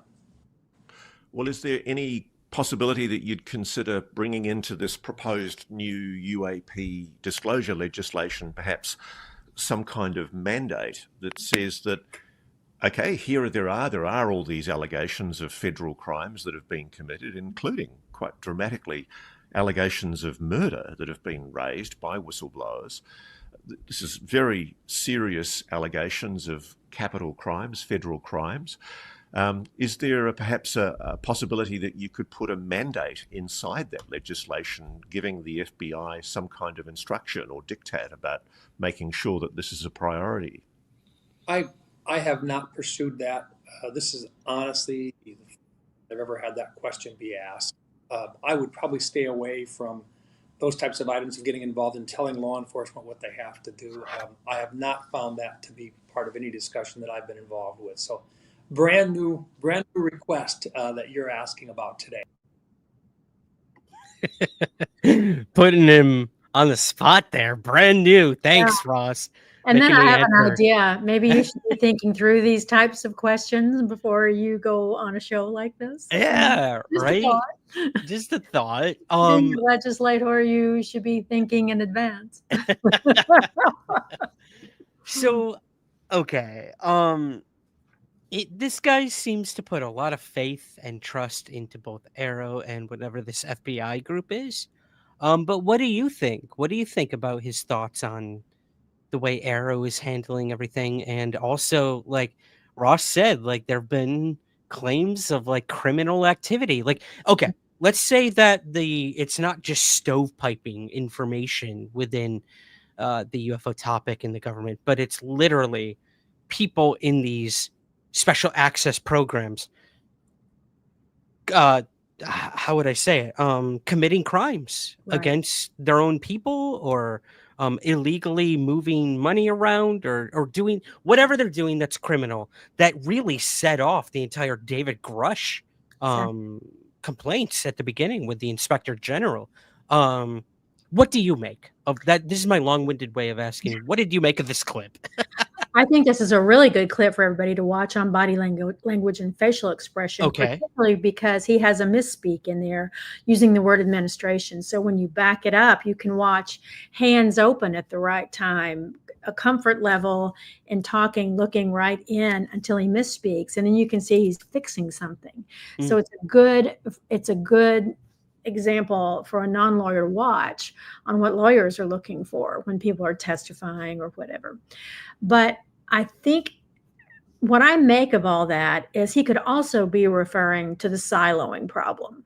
Yeah. And so if someone is doing something inappropriate in one silo, the other silos don't work, don't know. They can't counterbalance. No, there's no one to counterbalance. So I see it as a combo problem, and they're going to have to fix it. And the only way to fix it is with the UAPDA. Yeah. Okay. Or something like it. Okay. This is interesting. I do want to at least acknowledge this. Jeff Knox named the possible FBI people. Oh. That Ross may have spoken to.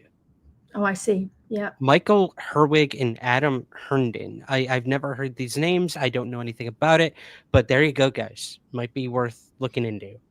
Wow. Apparently, they spoke with Robert Hastings, which is interesting because he's the UFOs and nukes guy. So I don't know. Worth a look into. There's one more time, guys. Michael Herwig, Adam Herndon. See if you can find anything else on them. Wow. Cool. Yep. Anything else from this interview that you found of interest before we move on to our I don't think so. final story? Yeah. It's worth a listen front to back, but and a watch, to watch. But I think you've got it talked through properly. Cool. Yeah, I kind of had like 3 main points that I would say from this thing. And it was reintroduction of the UAP Disclosure Act, seeking clarity on entities and non-Earth intelligence, and lastly, stepping up government accountability. So Exactly. And transparency. Yeah. and transparency. Transparency is where we're moving next, Suzanne, because you have a very close connection to our final story of tonight, and that is Yes. this announcement that was made this week, joining forces for UAP disclosure.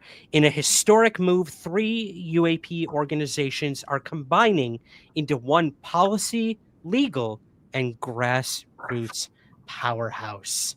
So this will be the combination of the UAP Disclosure Fund, the Disclosure Advocacy Group, and the UAP Caucus. 3 leading civil society organizations dedicated to advancing greater understanding of UAP announced that their historic combination. Let me see here. They will engage on a united front with the public, academia, federal, state, and local governments, and the private sector to foster transparency, shape policy, and champion scientific inquiry with respect to UAP. Now, that is from the official website of UAP Disclosure Fund, Suzanne. But tell us a little bit more about this, because you are a part of this group. Is that correct?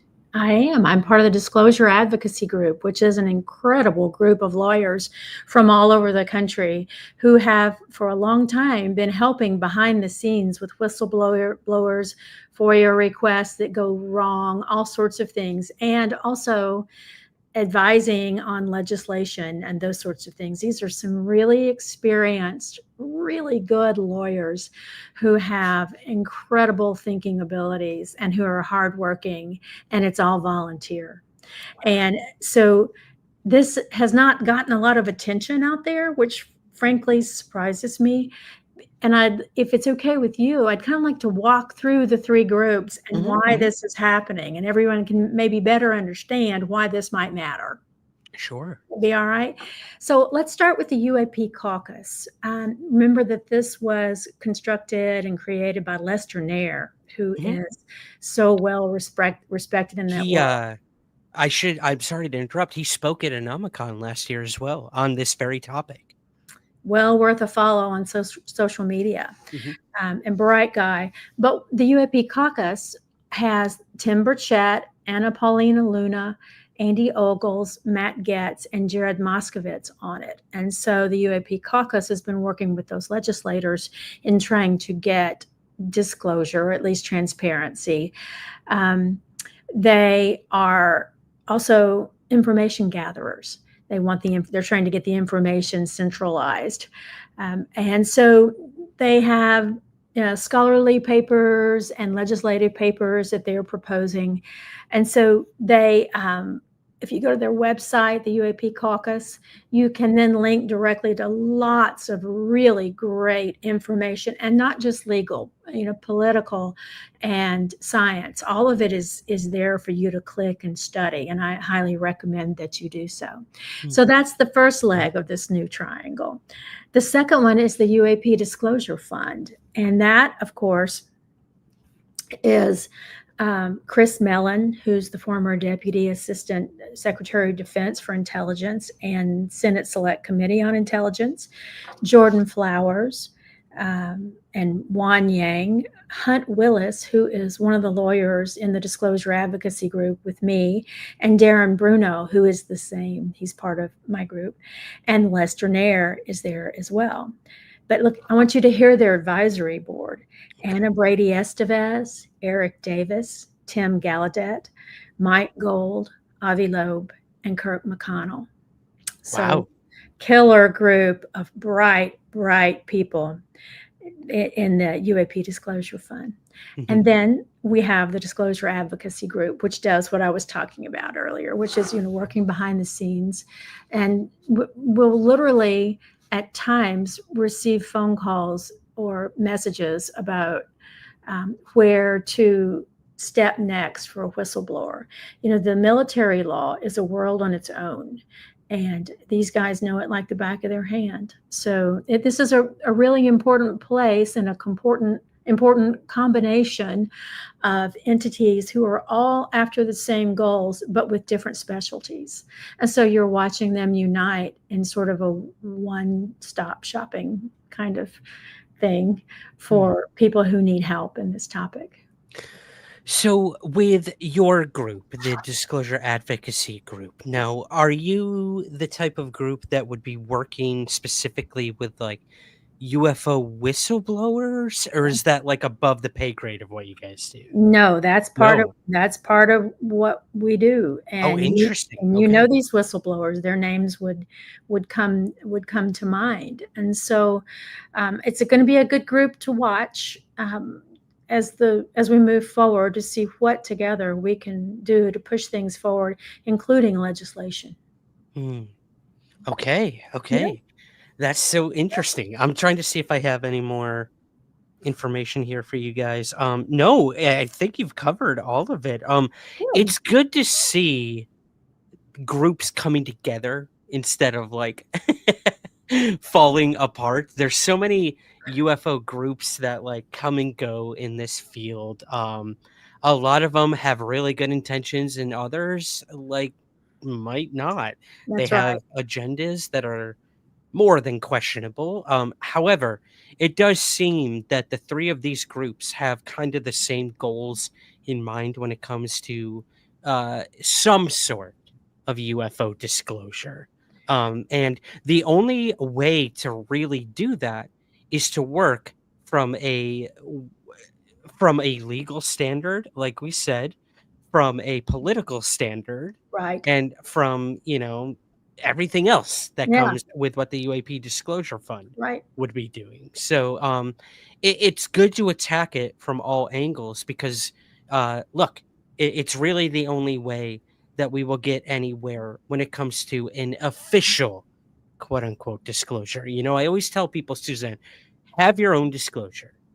But if you are one of these people, and there are many, and I'm saying thousands of people out there who do still hope for some sort of disclosure from like the government, this is the way it's going to happen. It's going to happen. It's not going to be easy. It's not going to be quick, and it's going to be messy, and it's going to have a lot of legal battles. And that's the way it was set up from the very beginning of the cover up.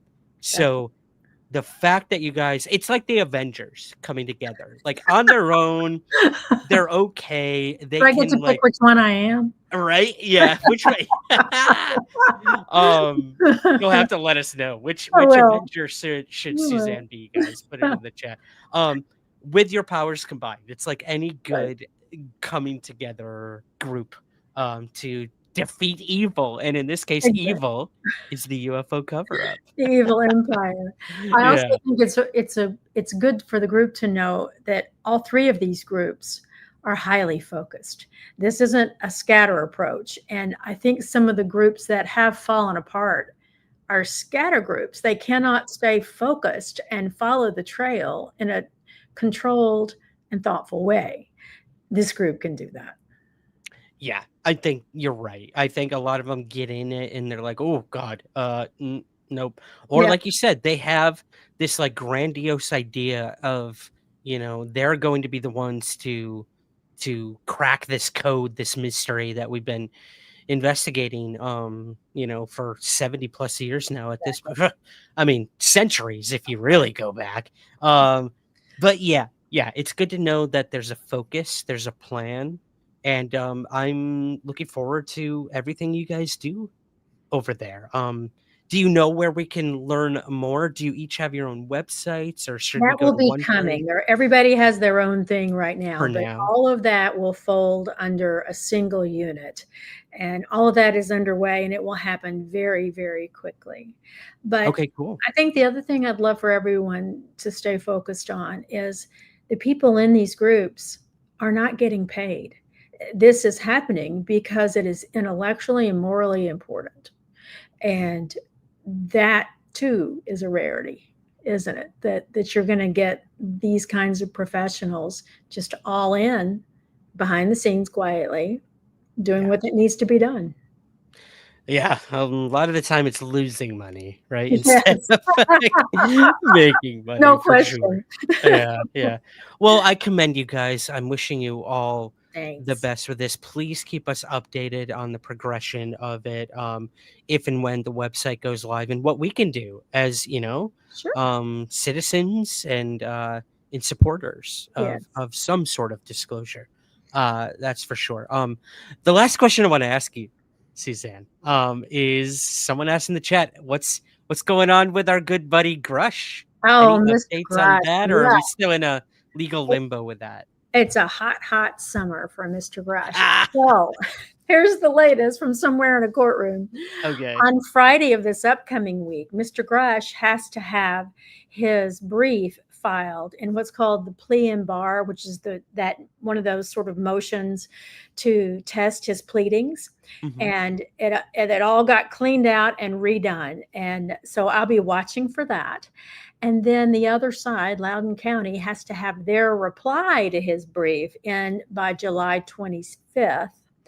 And then they're going to have a hearing on that on August 6th. So it's Okay. brewing around. It's brewing. It's always brewing. Yeah. Okay. Okay. August 6th, 6, 7, 8. That's 3 days before my birthday. So hopefully we'll have an update for Good. my birthday present. Yeah. Good. I love it. Biologist is here. Grush update. Grush Grush update. date. Grup Still date. watching. Yeah. It's our weekly grup date. That's what I'm naming Your it. grup date. I don't like that. We'll workshop it. We'll figure something else out. We'll figure it out. Awesome. I'm trying to see if we have anything else in here before I let you go. Michael Huntington is clearly not for a political disclosure. Mhm. I'm sure he's not alone in that. But hey, again, I applaud any effort to get any transparency on this issue from the government. It's David versus Goliath. It is. Yeah, it truly is. Now we have a couple of Davids. Yeah, exactly. Yeah, more than one David. The Davids are The Davids are gathering. I love it. Awesome, Suzanne. Well, I think that's all I have. And Okay. unless there's anything else you wanted to share before I let you go back into the chat. Not from me.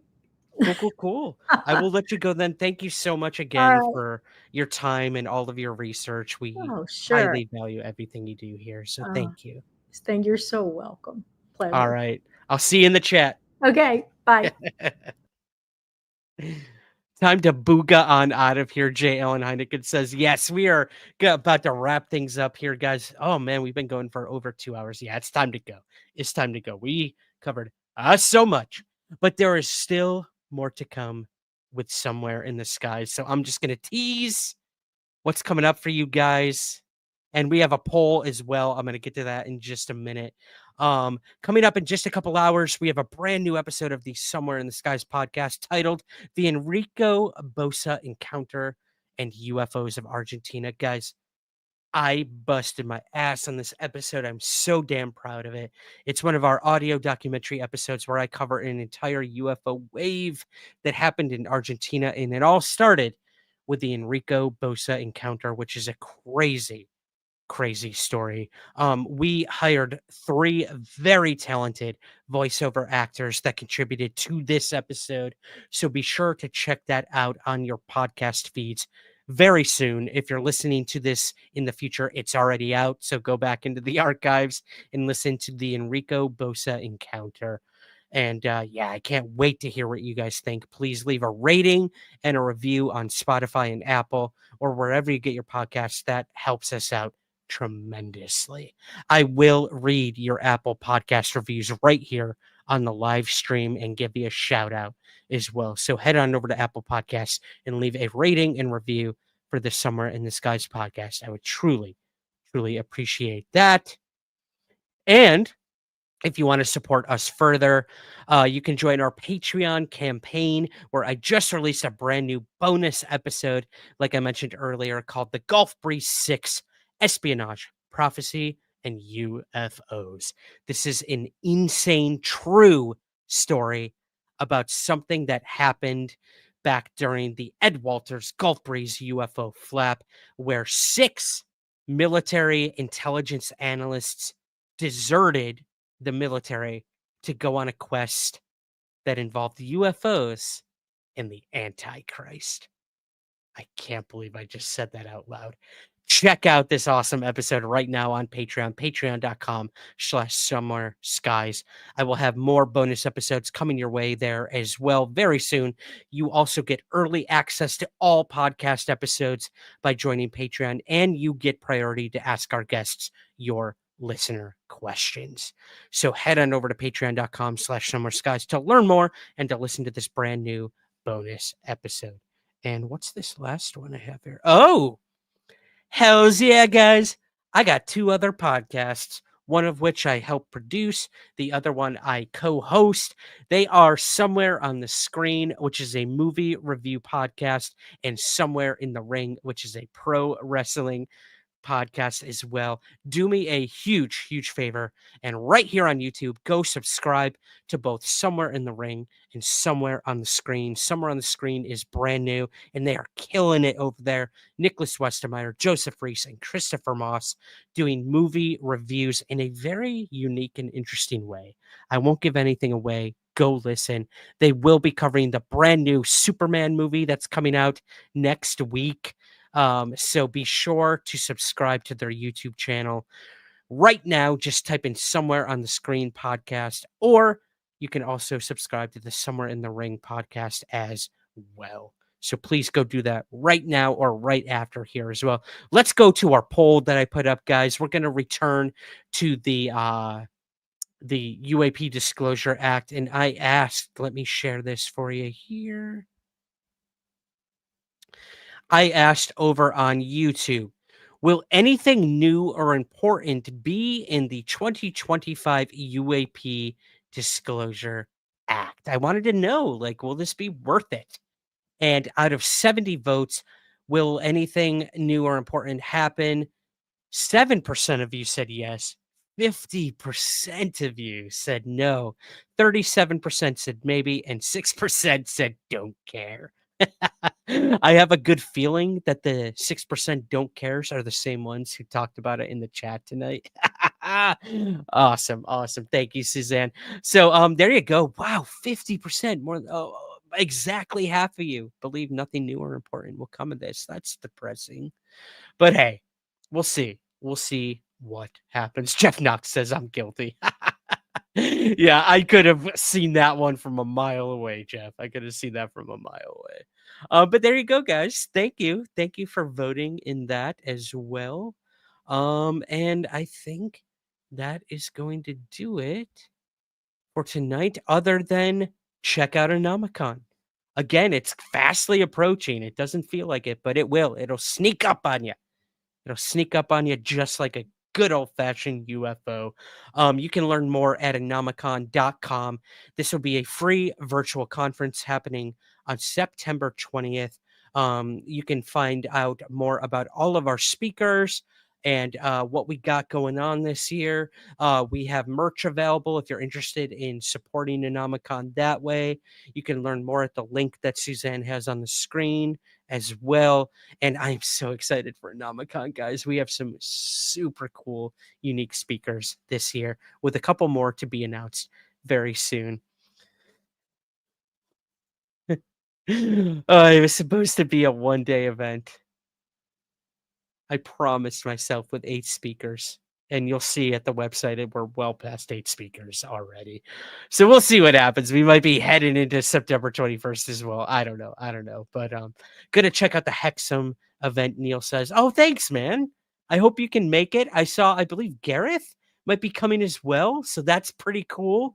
A lot of people have reached out to me on Twitter and stuff and said they're coming as well. They booked their tickets. So you can learn more about Cosmic Frequencies, the event I'll be speaking at in Hexham, UK at cosmicfrequencies.org. So that's going to do it, guys. I see a lot of you putting very kind and sweet accolades up here. We will play those at the end here as we play our outro. But I do want to once again thank our supporters for tonight. We had a goal of 5 super chats. We hit 4, so we have a couple seconds left here, guys, if you want to throw in one more super chat or super sticker to help fund ANOMACON 2025. If you can't help us out monetarily, I completely understand. Simply like this video, share it with a friend or a family member who might find this interesting, and that's all I could ever ask. But again, a very special thank you to Lucy Kaplan for the $5 super chat. Thank you again to James Craig for the $10 super chat, Neil Bradley for the £10 super chat, and to Gareth for the £10 super chat as well. Cool. And was there a question? Oh, there was. There was a question here. Shepard Johnson asked, Ryan, have you seen the new Disney movie Elio? All kinds of UFO references. I have not, but I do plan on it. I heard it got really good reviews, and I heard that they even mentioned AARO in the movie. We've made it, guys. A Disney Pixar movie mentioned the official government Pentagon-funded UFO program. Oh, we have made it. So cool. So yeah, I do plan on checking out Elio. I heard it's really good. There's so many movies on my list right now that I'm planning on watching. I will be seeing Superman that's coming out next week. I saw Sinners recently. That was a super good movie. I would highly recommend that to you guys as well. But right now, Jane and I are rewatching the entire Lord of the Rings trilogy. So we're making like Hobbit themed meals. We're watching Lord of the Rings, and we are having a great time just revisiting that incredible trilogy. Yeah. So it's been a lot of fun. Oh, thank you, biologists. We hit our goal, guys. Thank you so much for funding ANOMACON. So thank you. I truly appreciate every penny that you help put into our free virtual event. It is free for you to consume. It's not free for us to create. So you'll be helping in many different ways, both in paying our speakers and helping us offset the costs to put on ANOMACON 2025. And it was not Gareth, but it was Ian who's coming to the Hexham event on the 9th. Thank you so much, man. I can't wait to meet you in Hexham, UK at Cosmic Frequencies. Tickets are still available, but going very quick, especially for the VIP. So be sure to check all of that out at cosmicfrequencies.org. Whew. Okay, that's going to do it. Longest live stream ever. I love you guys. Thank you so much for joining us tonight. Special thank you, as always, to Suzanne for her wonderful work in the chat and on the screen. Always amazing having her insights as well. So that is going to do it. We covered so much. I will hopefully maybe see you guys next week. I will let you know on social media if we will be having a live stream next week. Got some stuff going on in the life. So I will keep you posted. We'll keep you posted on that as well. But yes, like, subscribe, do all those YouTube-y things, do all those podcasty things, rate, review, blah, blah, blah. I love you. You're all awesome. You're beautiful people. And that is it. Keep looking up and keep your feet on the ground whilst looking up, but never stop searching somewhere in the skies. I completely butchered that. Bye!